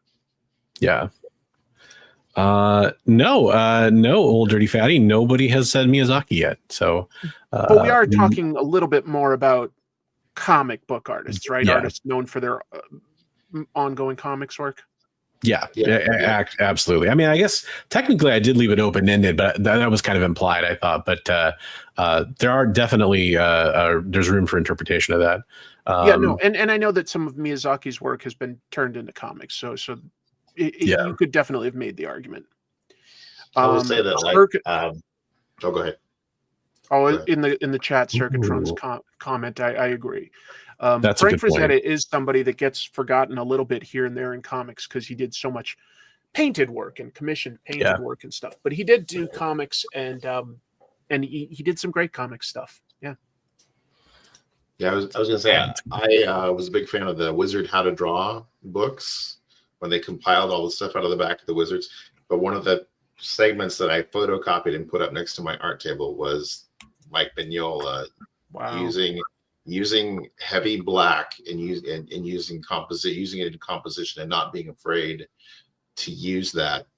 And you know, I've toyed around with it, and it's really been kind of fun when you start not worrying about putting all the detail. You just rely on the shape of that fist behind somebody and to tell what it is, or a foot or whatever, instead of going into, I've got to draw every toe and every little muscle and stuff. You know, you just kind of go, okay, well, this is the shape of the four toes together, and there's the big toe, and it's all black, you know. So it's, you know, I love when you look at a comic book artist's work and you're like, so much of this is, if I really study it, in my imagination. You know, they put it in shadow or something, but it's not like they're hiding it. I know that they can draw this thing, but it's in shadow. And there's something that like I do in my art sometimes, but it irks me. When you draw a character against a black background and then you sort of draw a little halo around their outline and then it goes black, I'm like, that isn't very realistic to give them that. And it's like, yet I feel like I need to show that I know where the fist ends or something like that. You know what I mean? Mignola just has his characters blend into like this background. Like the shadows are the shadows and it's just black. And I admire it so much. Yeah, that confidence, right? Love it. So I'll share my next artist here. This is, you know, people that follow me or know what I like. I've got a long history of talking about, I guess you could call it kind of pinup art.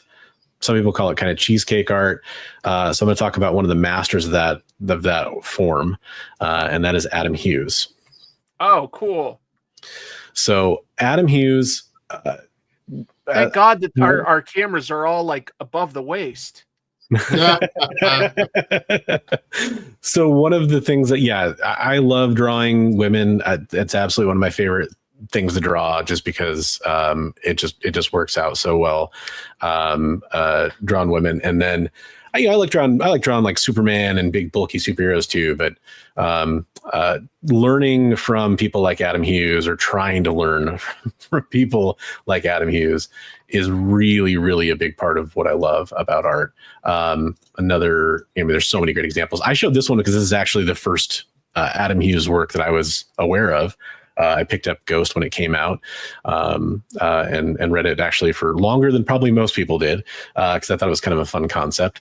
Kind of an underappreciated character. I think it could easily get rebooted these days. But he does so much great stuff. I mean, there's just image after image after image we could pull up. I do kind of lament that he's basically turned into more of a cover artist these days.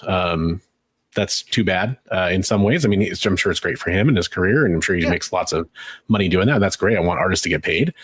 But I do miss getting to see some of his composition, and the way he puts stuff together is really fun to me. Just his ability to draw, in kind of an era where I saw a lot of very specific female figures drawn. He was willing to draw characters that had more curves to them, not just being busty or anything like that, but also having wider hips and having different dimensions. I think it's kind of shown off pretty well in some of his art, where he's willing to draw some different figure styles. And I've always appreciated that about him. Anytime he does somebody like Wonder Woman, for example, I'm a huge fan of that. When he gets to draw a character like that, I think it's really great. And just somebody who's, kind of helped inspire me on that front. There was another person that was going to be on my list that Big B has on his that's very similar to that as well. And just does a great job. I love him. Can't say enough good things about him. I'm confused. I thought that Adam Hughes was on my list, but was it? Did I make a mistake? You got a different Adam on your list. Oh, you know what? I'm sorry if I did that to you, brother. That's a problem we made with switching picks at the end there. I got a little confused. Is Frank still on your list though, right? Yeah, he is. I mean, now everyone knows what we're talking about, but I had to make sure I had it right. Hughes is incredible. I agree with you that it's like, I wish that there was more sequential art by him out there, because he can do that very well. And this isn't always the kind of comics that I go for, like erotic comics. However, have you guys ever seen his work for the original Penthouse comics? No, I haven't. Yeah, I can understand why not everybody came across it, but it's fantastic. It's good. It's sequential superhero stuff, of course, plenty of nudity and goofy hijinks like that, but it looks really good is all I can say. Good character design, good action beats, great composition for superheroes flying and punching and falling through the buildings. Just really incredible. Yeah, and I think Dave has a good point too about his faces as well. Yeah, I think he does do a lot of work to differentiate. Like that Supergirl will have a different face than his Wonder Woman. It will. Yeah. Mm-hmm. Yeah. And I mean, there's some great artists, and I hope it's not taking away from anything on anybody's list, but you think about somebody like Alex Ross, who is obviously phenomenal and amazing, criticized quite a bit for, having very similar faces at times. And I think that, I am never going to knock Alex Ross for anything, and that's why there's the beauty of having so many great artists out there. But that's something that Adam Hughes definitely does well. I hate talking over you. I'm really sorry. No, you're all good. It's something you're right. Every comic book artist deals with, and most of that is due to deadlines. You're going to draw in your style to differentiate the faces and keep them consistent. That's a big challenge on a monthly book. That's a big challenge. I mentioned Jim Lee earlier, and as much as I love Jim Lee, he can be guilty of that from time to time for sure too. Absolutely. I mean, it's Absolutely. Yeah. I think most artists can, and it's not something I blame them on. But Jack Kirby, right? Fantastic artist. could draw like good women's bodies, but their faces not always that pretty unless he had the right inker. But Adam Hughes is somebody that can actually find that femininity and find the beauty within it, and remind us of some classic art techniques. I think one person in the chat mentioned an Art Nouveau style. I see that. Yeah. Circuitron setting. Yep. I absolutely agree. It's just something you guys are both better at describing art than I am, I think, but you just something captivating about his style that just has always spoke to me. And yeah, it's one of those things where I talk about it very freely. I'm unabashed that I love that kind of pinup style art. But when something like this Supergirl that we were showing here, this is really the kind of pinup art I like. And yeah, it's definitely sexy, but it's not over the top erotica or anything like that. And when he does that well, that's what I really enjoy, to be honest. I mean, more than the super risque stuff that some people think I like. I appreciate it for a second, but it's not something I necessarily want to own or cherish or kind of admire. And as far as art goes, and this kind of stuff is absolutely a little cheesecake, but not over the top. Yeah. There's a difference between something like Lady Death cheesecake and the Adam Hughes cheesecake. Yeah, I was posting it to the chat just in case, but an Art Nouveau artist that Hughes's work has always reminded me of is Alphonse Mucha.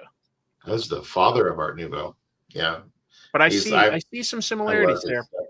I also think that the artist Kevin Nolan shares a little bit in common with Adam Hughes. Mm-hmm. And Terry Dodson, of course. That's a good call. Yeah. Who I also enjoy in his own right, for sure. The Dodsons are great. There's a power couple, Terry and Rachel. Yeah. She uses a fancy Italian restaurant cheesecake while Lady Death is stuff from Cheesecake Factory. That's right. That's a really apt metaphor. Yeah. Oh, nice. That's a good callback to that art stream. That's cool. Yeah, he did do some stuff like that. Yeah. Nice. I want to find like a really good like tutorial on I want to get better at doing the Art Nouveau style. I've always been fascinated by it, but it's got such symmetry and like repetition of form, and I'm not real great at that. So. Well, Bigby, I walked all over your pick, so you have your free reign to choose whoever you like, even if it was on my original list. That's fine. There's plenty of artists to go around. I'm going to Greg say Land. One that I was really excited to get to meet when we were up at SummerCon was Frank Cho, and he's like one of my absolute favorite artists. Such a range from being able to go to from animated characters to super realism, just an amazing artist.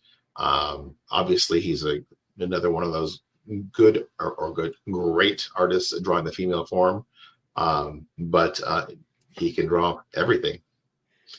So I actually got that piece signed at the show. And he's got a sense of humor.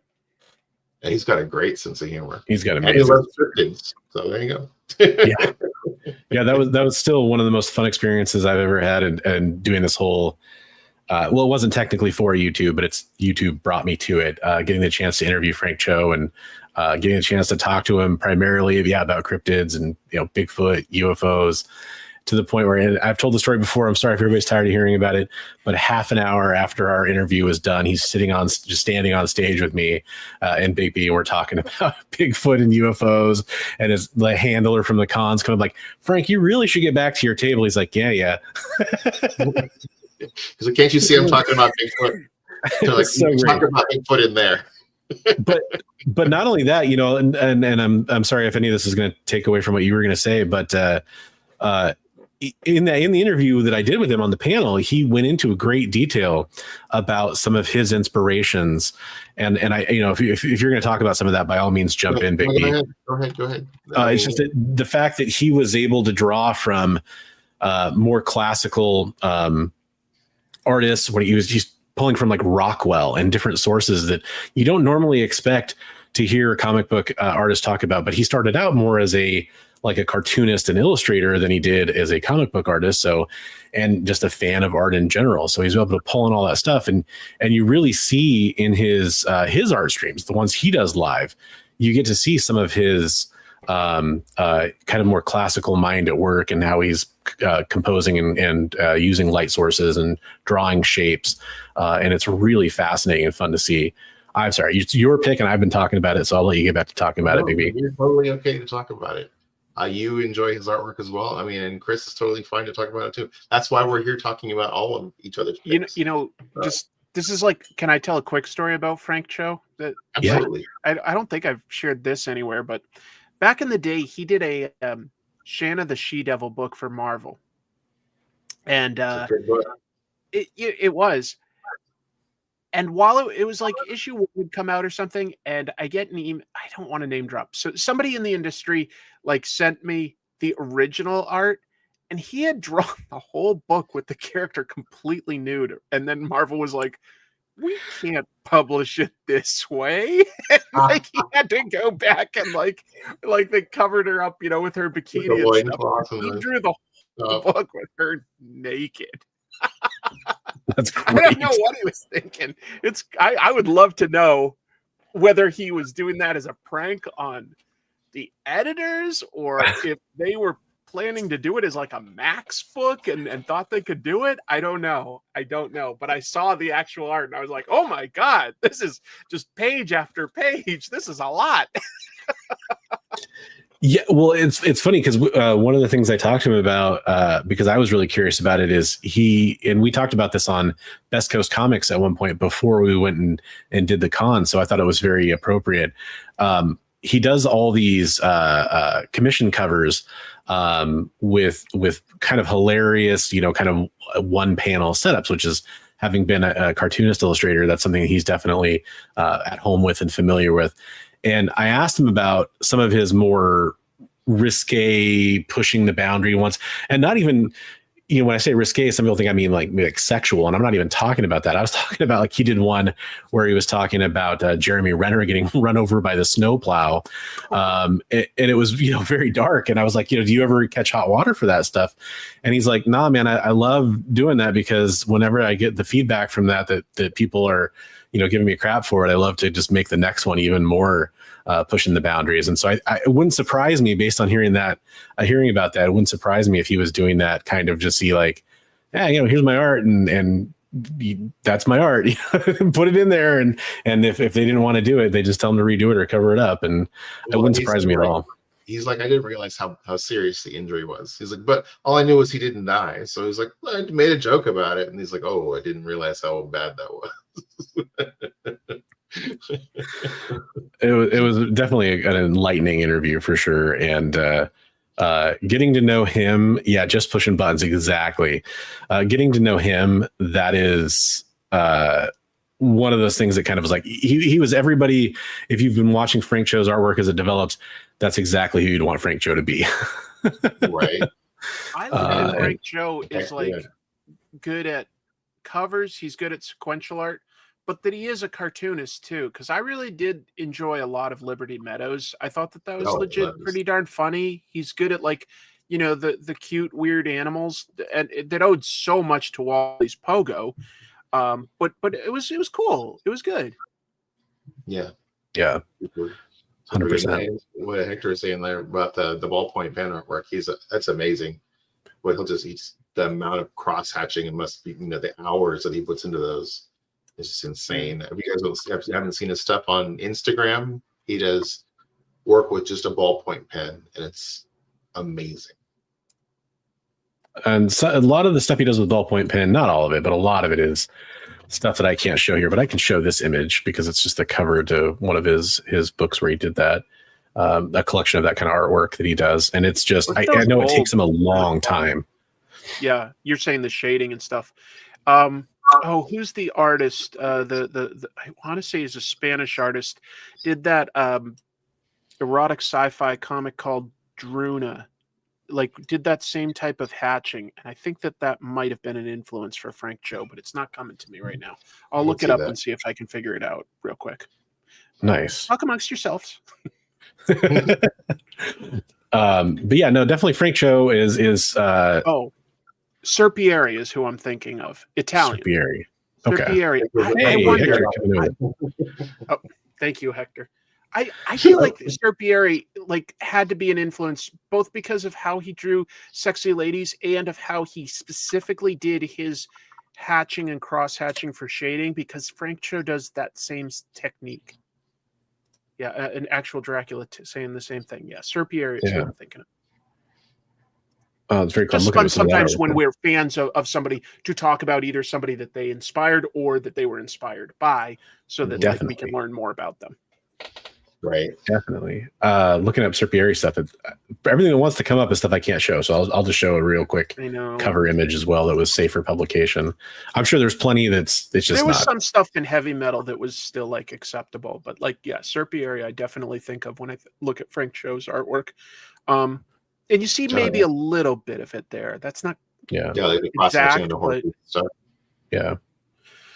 I definitely can see what you're saying. Looking at especially the black and white, it's easy to see.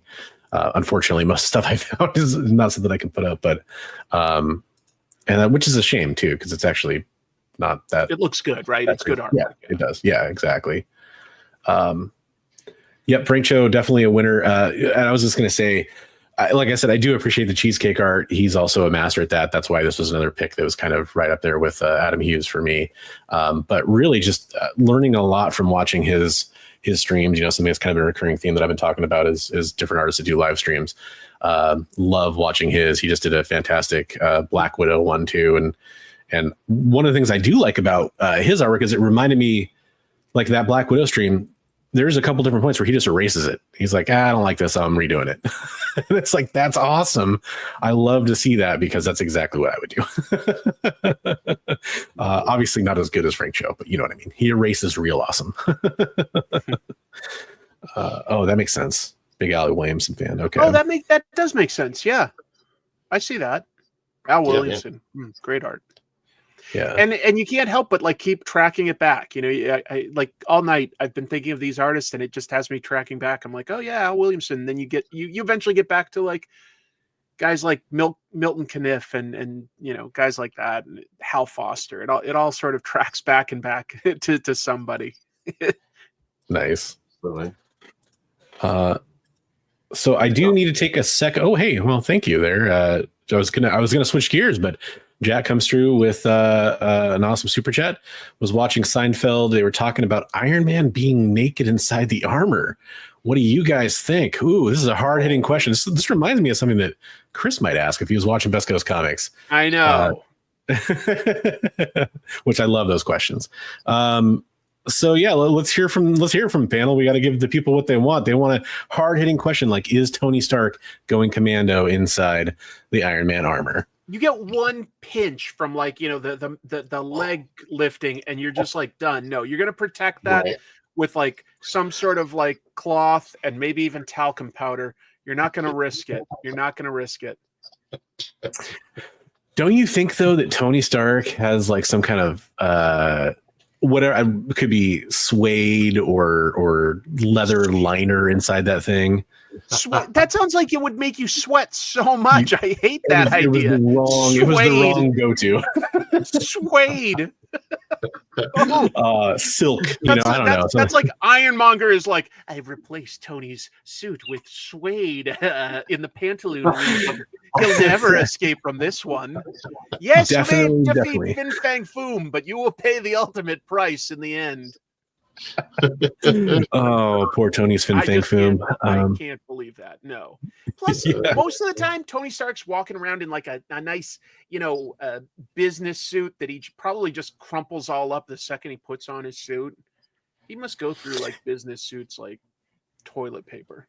Well, that's the one that you actually hit the nail on the head there. For what always gets me is there'll be this shot where you, especially back in the 80s Iron Man run, where he's in the whole white suit tuxedo kind of thing, and he's hopping into the armor, and it's how could you wear that inside? That would be so constricting and weird.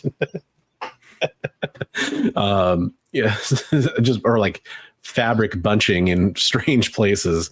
I'm the person who always thinks about though. Come up back then, but if it did, he'd always be crying because of how uncomfortable it was.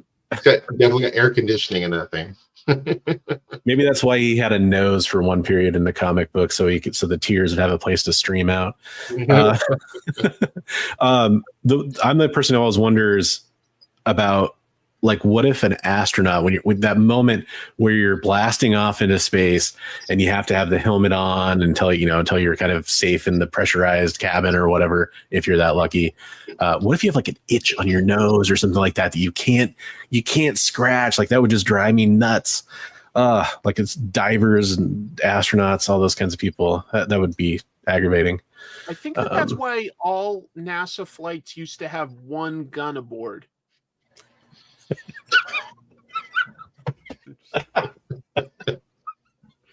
That's it.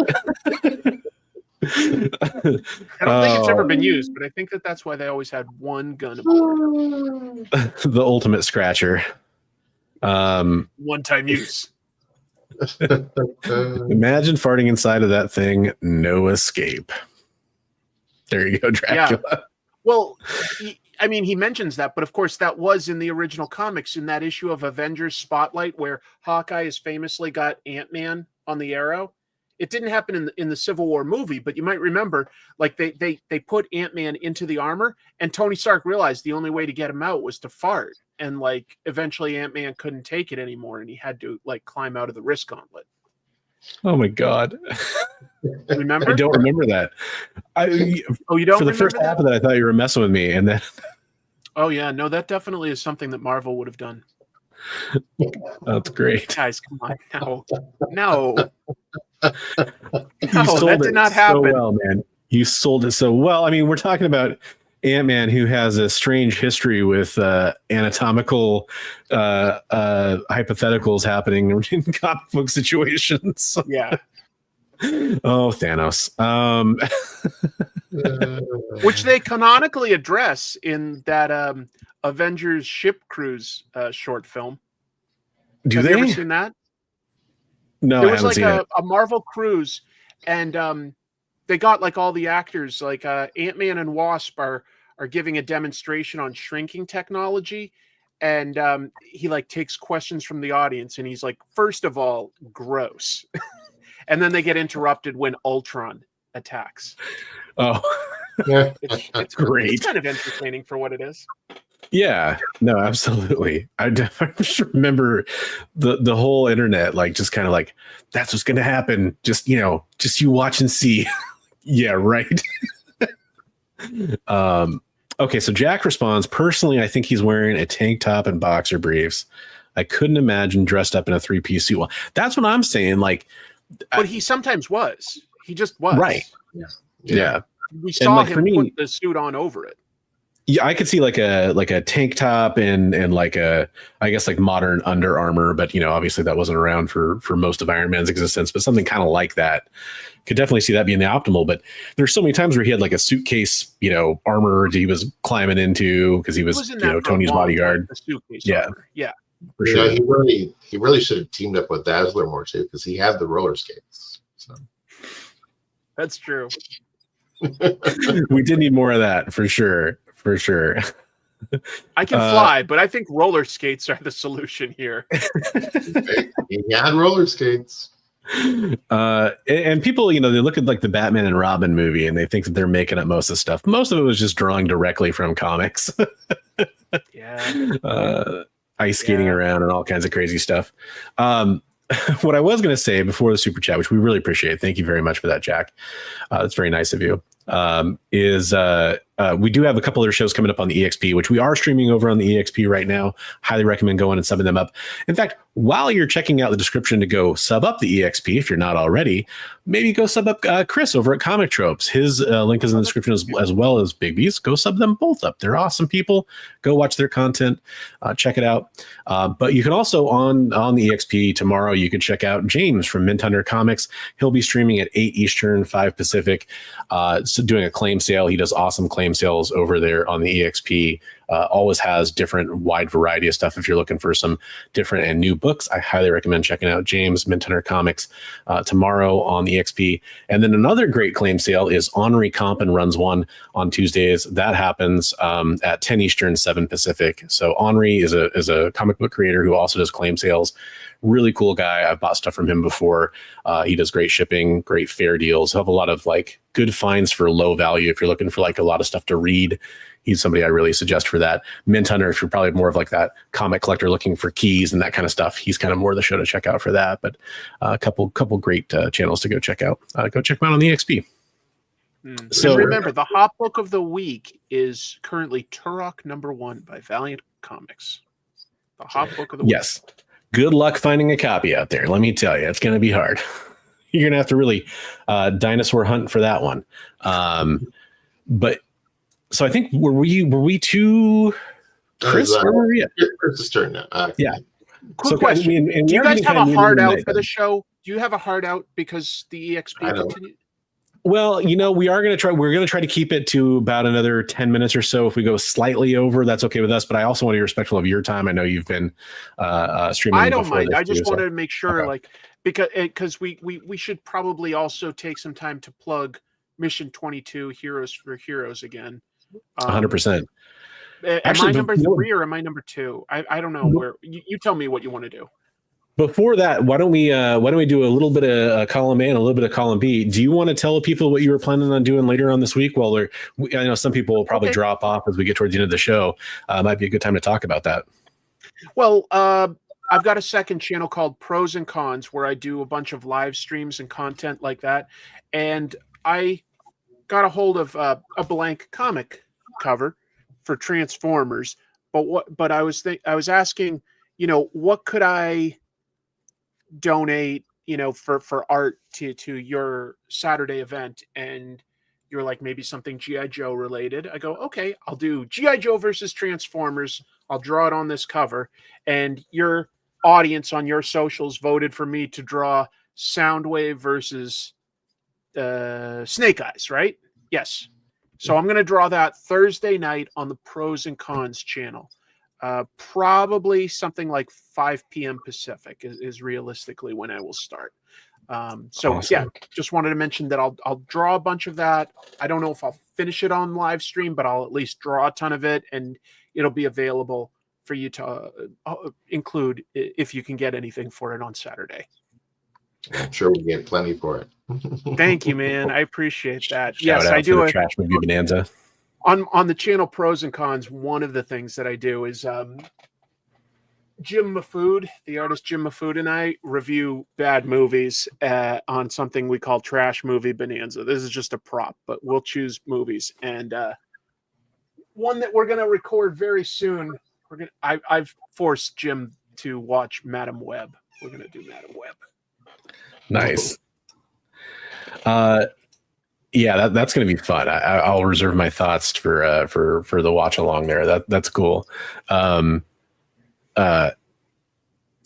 good point. I actually got to give shout out to Bigby for the idea on the suggestion there. It was your suggestion that won, man. The Soundwave and Snake Eyes was your idea? Yeah, it was Soundwave and Ravage versus Snake Eyes and Timber. And I think what I figured out, Bigby, is this. Because I'm trying to figure out how to put all these elements together in a satisfying way. And I think it's a little cheap, but I'm going to do a riff, an homage to a cover. Transformers issue 3 by Marvel has Spider-Man webbing up Megatron and swinging around him. I thought it would be kind of cool to show Soundwave in a similar position, but Snake Eyes has like yanked out a bunch of cassette tape guts and is swinging on those. So I think that I'll try to come up with something like that with Ravage and Timber a little bit more in the background. But yeah, that's what I got. That sounds awesome. Awesome. Yeah, check it out. That's Chris's second channel, Pros and Cons. Do you have that image of the other like blank sketch cover that I drew this week or not? Yeah, I do. Let me pull that up here. If it's easy, like just to it's easy. I already had it pulled up. I wanted to an idea of what I would be doing. Like this is the closest I could come. I drew this week for a friend that had a blank Ninja Turtles cover, and he asked me to put Leonardo on it. So maybe something along that level of detail or something. I love the rain there. Very Frank Miller-esque. Oh, thanks. Like if I had more time, I may have made a decision to put it all in a very strict, like perspective, but I figure rain blows around. And so I just took a whiteout pen and boom, boom, boom, boom, boom, just went nuts. Yeah, that's awesome. I actually drew that in my car on my lunch break. Wow. Wow. So I didn't have a lot of room to like line everything up. I'm like going like, It's amazing. That's Chris, I love your art, man. You do such a great job. Thank you for sharing it. That's kind of you. I was the highlight.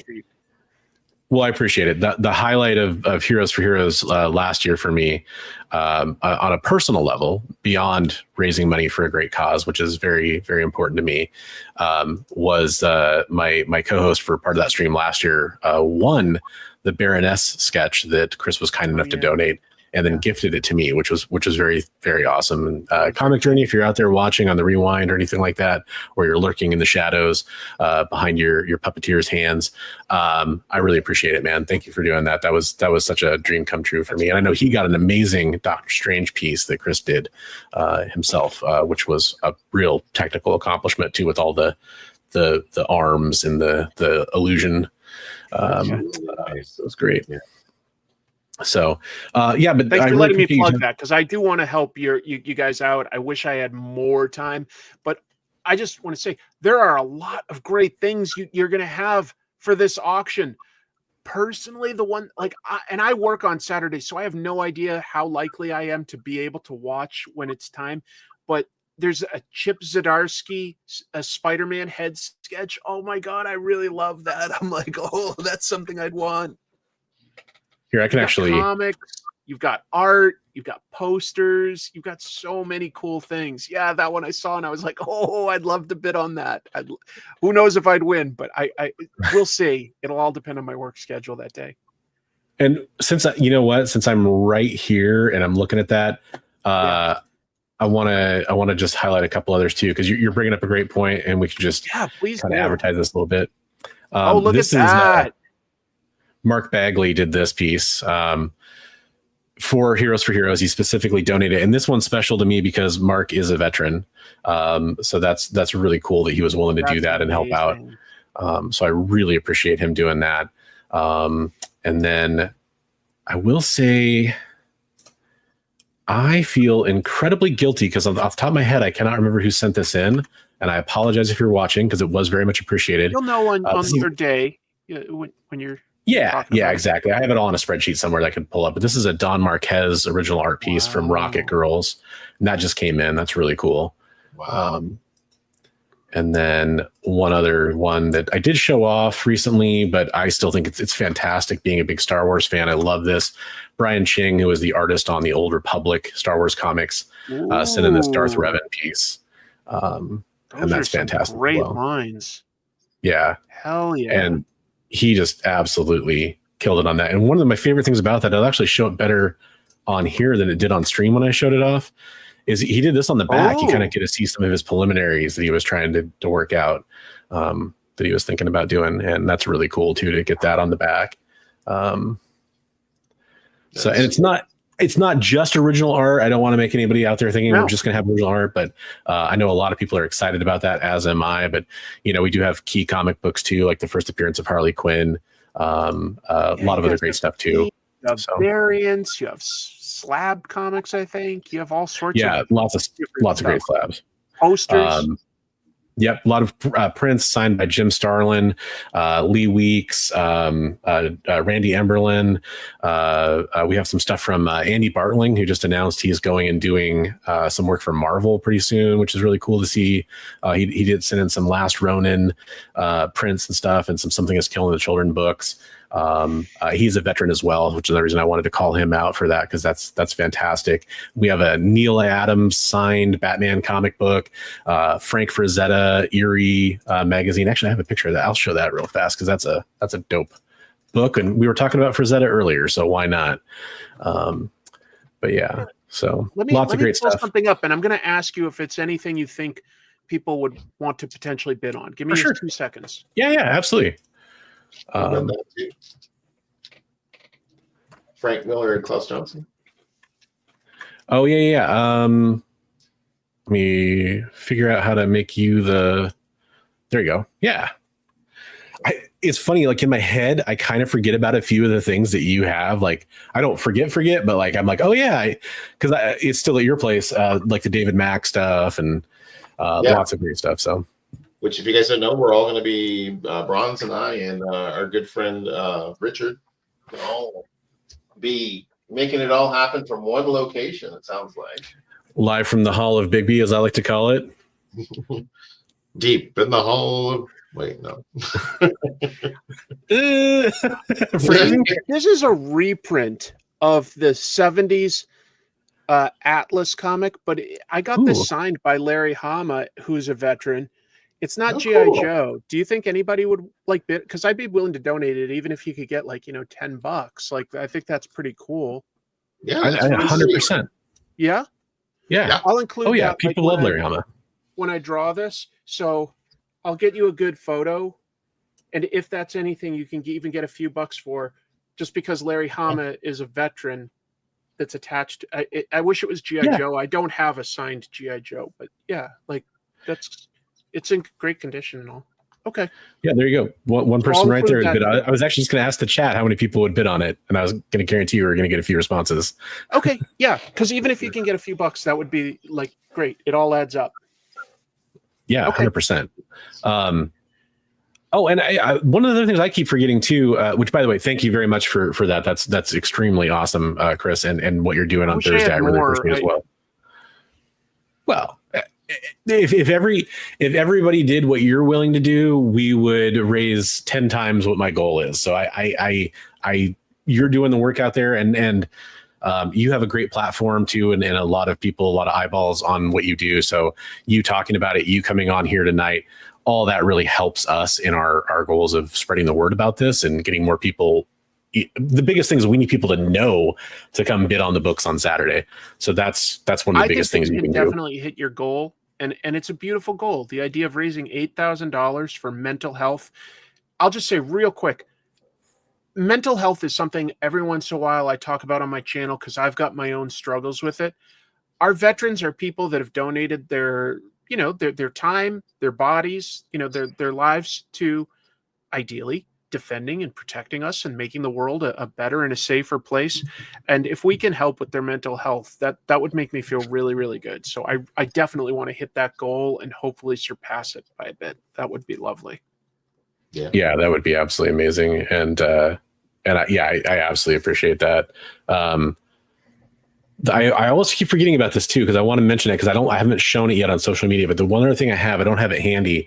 A couple of the people that are involved in helping us out actually got Brian Posehn, comedian. You might be familiar with him from some comic book writer and comic book writer for Deadpool, most notably. Probably most notably, I imagine. But he signed a Deadpool pop, which is really cool. So we'll have a Deadpool Funko Pop signed by Brian Posehn, as well as his new comic book as well that he has out now too. Grommets? Yeah. I have an issue of Grommets #1. So good. Yeah. Great book. So have you read it? Because the premise is hilarious. I haven't read Grommets yet because I definitely didn't want to read somebody's signed copy for but that's the only one I would have had around. But I'm gonna check it out. Rick Remender and Brian Posehn have been real life friends for a long time, and they came up with the premise: what if they had been able to meet as like teenagers that were into skate culture? So like they're writing, it's fictional, but it's like if Rick and Brian had met when they were both like skate punk teenagers in the 80s. Kind of like historical fiction almost. Yeah, it is. And it's funny, but it also has some real drama. Artwork by this guy named Brett Parsons, who's got a style kind of like somebody like Jack Davis, Mad Magazine, EC Horror Comics. Really great. Like a little cartoony, but also like really real. Oh, Grommets is good. Somebody's going to luck out on that one. Yeah, and I mean, this isn't the only reason this stuff should matter, but we all know it's part of it too. Grommets actually got pretty hot when it came out for a while too. A lot of people talking about it. So hopefully there's somebody out there that was really a big fan that wants to get a copy signed by Brian Posehn and wants to help support a good cause.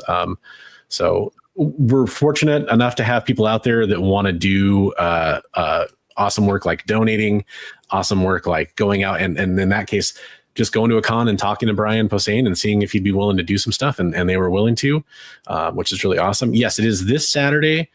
12 p.m. Pacific is the official start time. That's 3 p.m. Eastern till the cows come home, basically. We will try to keep things moving quicker. Last year, one of the criticisms that I think was very rightfully correct and being criticized about, we went a little slow last year. We're going to keep things moving pretty quickly this year. The current plan is every hour on the hour, like the big original art pieces like the Mark Bagley, the Chip Zdarsky, we're going to kind of spread those out every hour on the hour for people. Probably a little bit more frequently than that because we have too much original art. Hopefully we're not streaming for what would be like 12, 13, 14 hours to do all the original art. Hopefully we're not that long, but if you're looking for the big pieces and you kind of are busy that day, maybe keep tuning in on the hour and you'll kind of see some of the bigger stuff kind of appear and lots of great stuff in between. But the biggest work that any of you out there can do is sharing the stream, talking about it, subbing up to my channel. I normally never say that, but this is a case where that would be awesome for you to do that, and hitting the remind me for the stream would be awesome. So cool. I'm glad we got a chance to talk about that a little bit. We are kind of at, past that point where we normally would go here. And I know we have tons of other artists to talk about. It would take probably part 2 is what we need to do. We're gonna have to I think that might be in order. I was going to say, does anybody want to go around maybe without going into a long essay, which is I would love to hear, but it probably would take all night. But maybe if you want to give another pick, a parting shot for the road. I know I didn't really get it much from either of you guys because we were talking so much. I don't know if you guys wanted to mention another honorable mention maybe or something like that. Just a kind of a fast one for people to look up on their way out the door. Mobius, so John like Gerard. a big mainstream person? Please, both at the same time, if you would. Yeah, go ahead, Chris. I was hoping you would talk again. Okay, Mobius, Jean Giraud. Always inspires me. Great. Super, super beautiful. Right on. That's a great one. Oh, hey, by the Renegade. Thank you. There you go. That's exactly what I was hoping to hear. We appreciate it. Bring all those whales on and it's all for a good cause. So I have no shame in saying that. I'm also willing to bid one impression. The winning bidder can ask me to talk for about 20 seconds, and I will guarantee it's the world's best impression that I'm capable of. Ooh, of whoever they want. Let's give them a tease. Come, either of you, give me any historical or figure or celebrity, and I'll do the best I can. Just got to show them what's possible. Bob Newhart. Hi, I'm Bob Newhart. Well, you're cheating because you're just playing a clip of him talking, though. It was me all along. I don't know. You have a soundboard there with all the celebrities on it. I'm Bob Newhart. I don't know about that. You guys got one or two more artists that you wanted to mention? You could correct me on the pronunciation. Travis Charest. I'm pretty sure it's Charest. So Charest. And there's an artist often probably pronounced Cherished by most people. There's an artist that really evolved. Started as not the best Jim Lee clone on, was it Dark? I forget. It was like a Green Lantern clone type of a book at DC. And now he looks so gorgeous. Like the stuff he started doing on Wildcats. Yeah, his stuff on Wildcats was amazing. I would say another one would be David Finch. Oh, I was thinking of the director. No, not David Lynch. David Finch. Yes. 2007 was the bomb, yo. Yeah, Finch captured my imagination pretty early on. I think like Aphrodite 9. It was kind of that Wizard Zero that came out, caught my eye, but he did a lot of great artwork on a lot of great stuff. Love his Batman too. His Batman's awesome. Kind of up there with like Jim Lee. I'll throw out two other quick ones for me that we're going to be kind of along the pinup vein. Actually, I'll do three quick ones because why not? For the pinup vein, we got J. Scott Campbell. because somebody mentioned Danger Girl, I'm willing to throw his name out there. His Danger Girl stuff. I appreciate it when he was doing interiors quite a bit. And then I'll throw out Dave Stevens. Everyone knows I'm a Dave Stevens fan. Can't go wrong with Dave Stevens. But the last one I wanted to mention, and it's something that we would have got to in the news, because they just had their studio affected by a hurricane. I'm a huge Amanda Conner fan. Yeah, she's amazing. And a little bit like I put her and Frank Cho with his commission style and her style kind of in that cartoonist storytelling kind of vein. I love good storytelling artists, and she's definitely up there. But I was going to mention her specifically to say, and I know Chris talked about this earlier on his show, go check out paperfilms.com, which is their Jimmy Palmiotti and Amanda Conner's kind of company.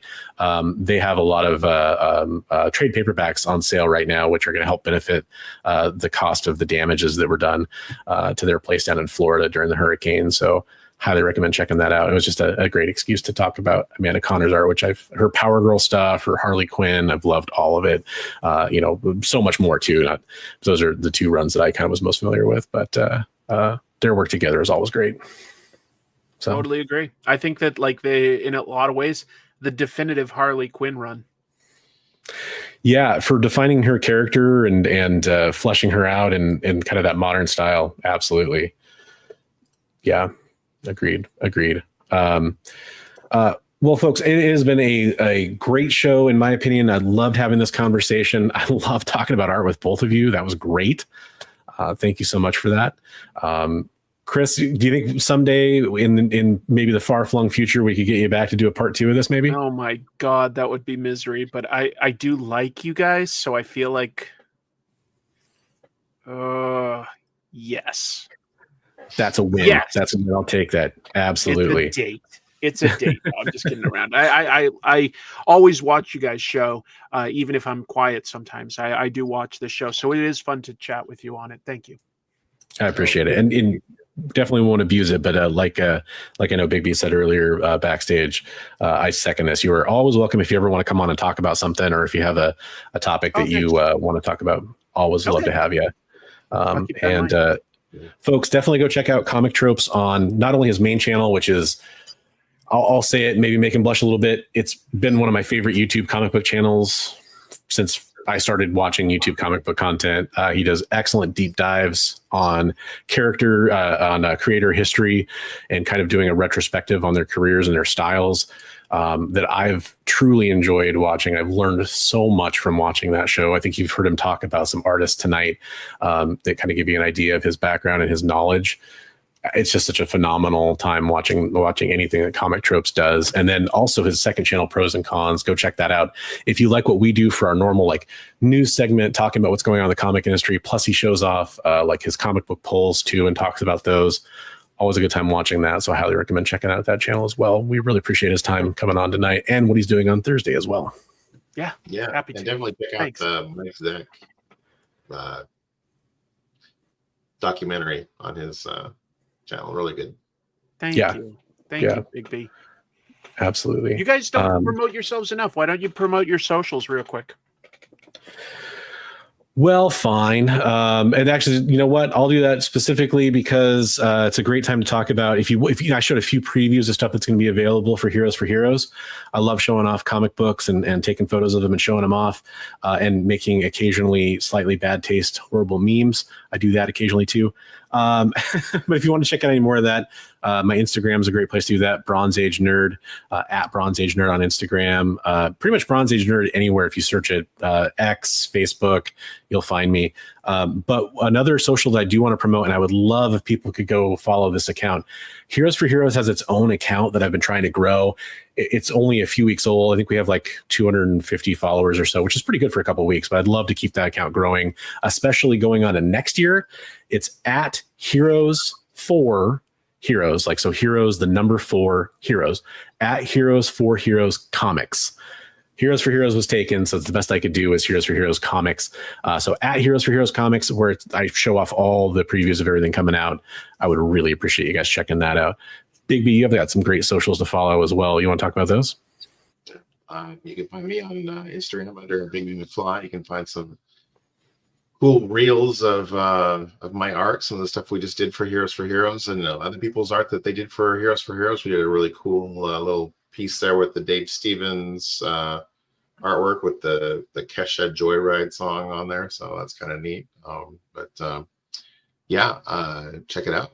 Fun stuff. And I always do promos for our show, goofy ones like That's No Moon, It's West Coast Comics.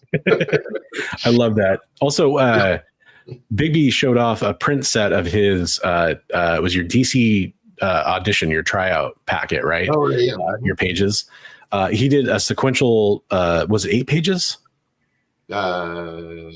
6. 6 pages.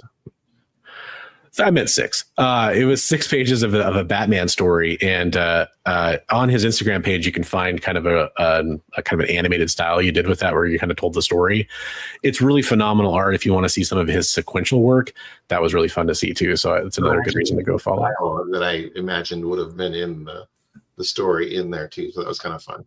Yeah, definitely. Yeah. So yeah, definitely. Do we want to tease our guests for next week? Yeah, absolutely. So do you want to do the honors?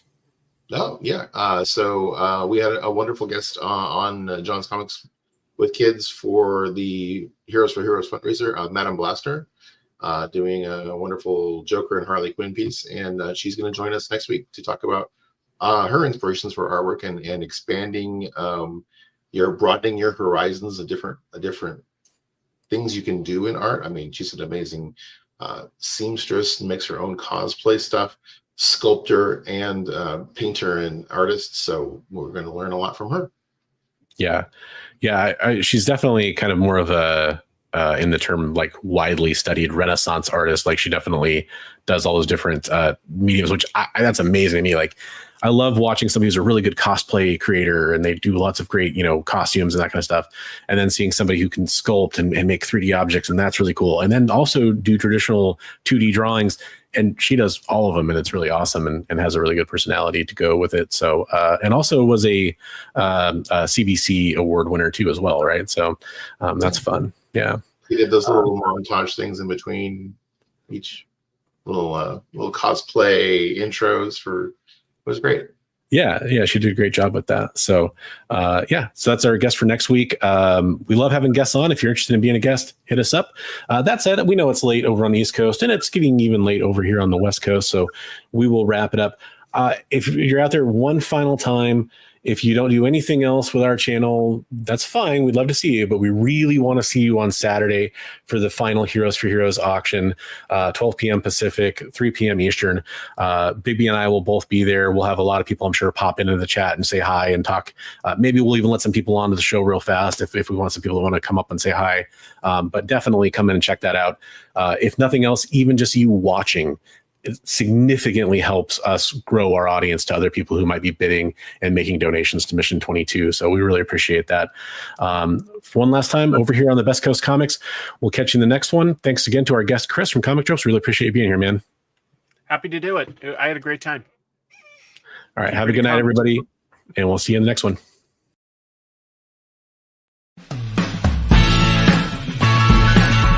Join the party. Head over to our link tree to find all the links for everywhere the experience is all the time.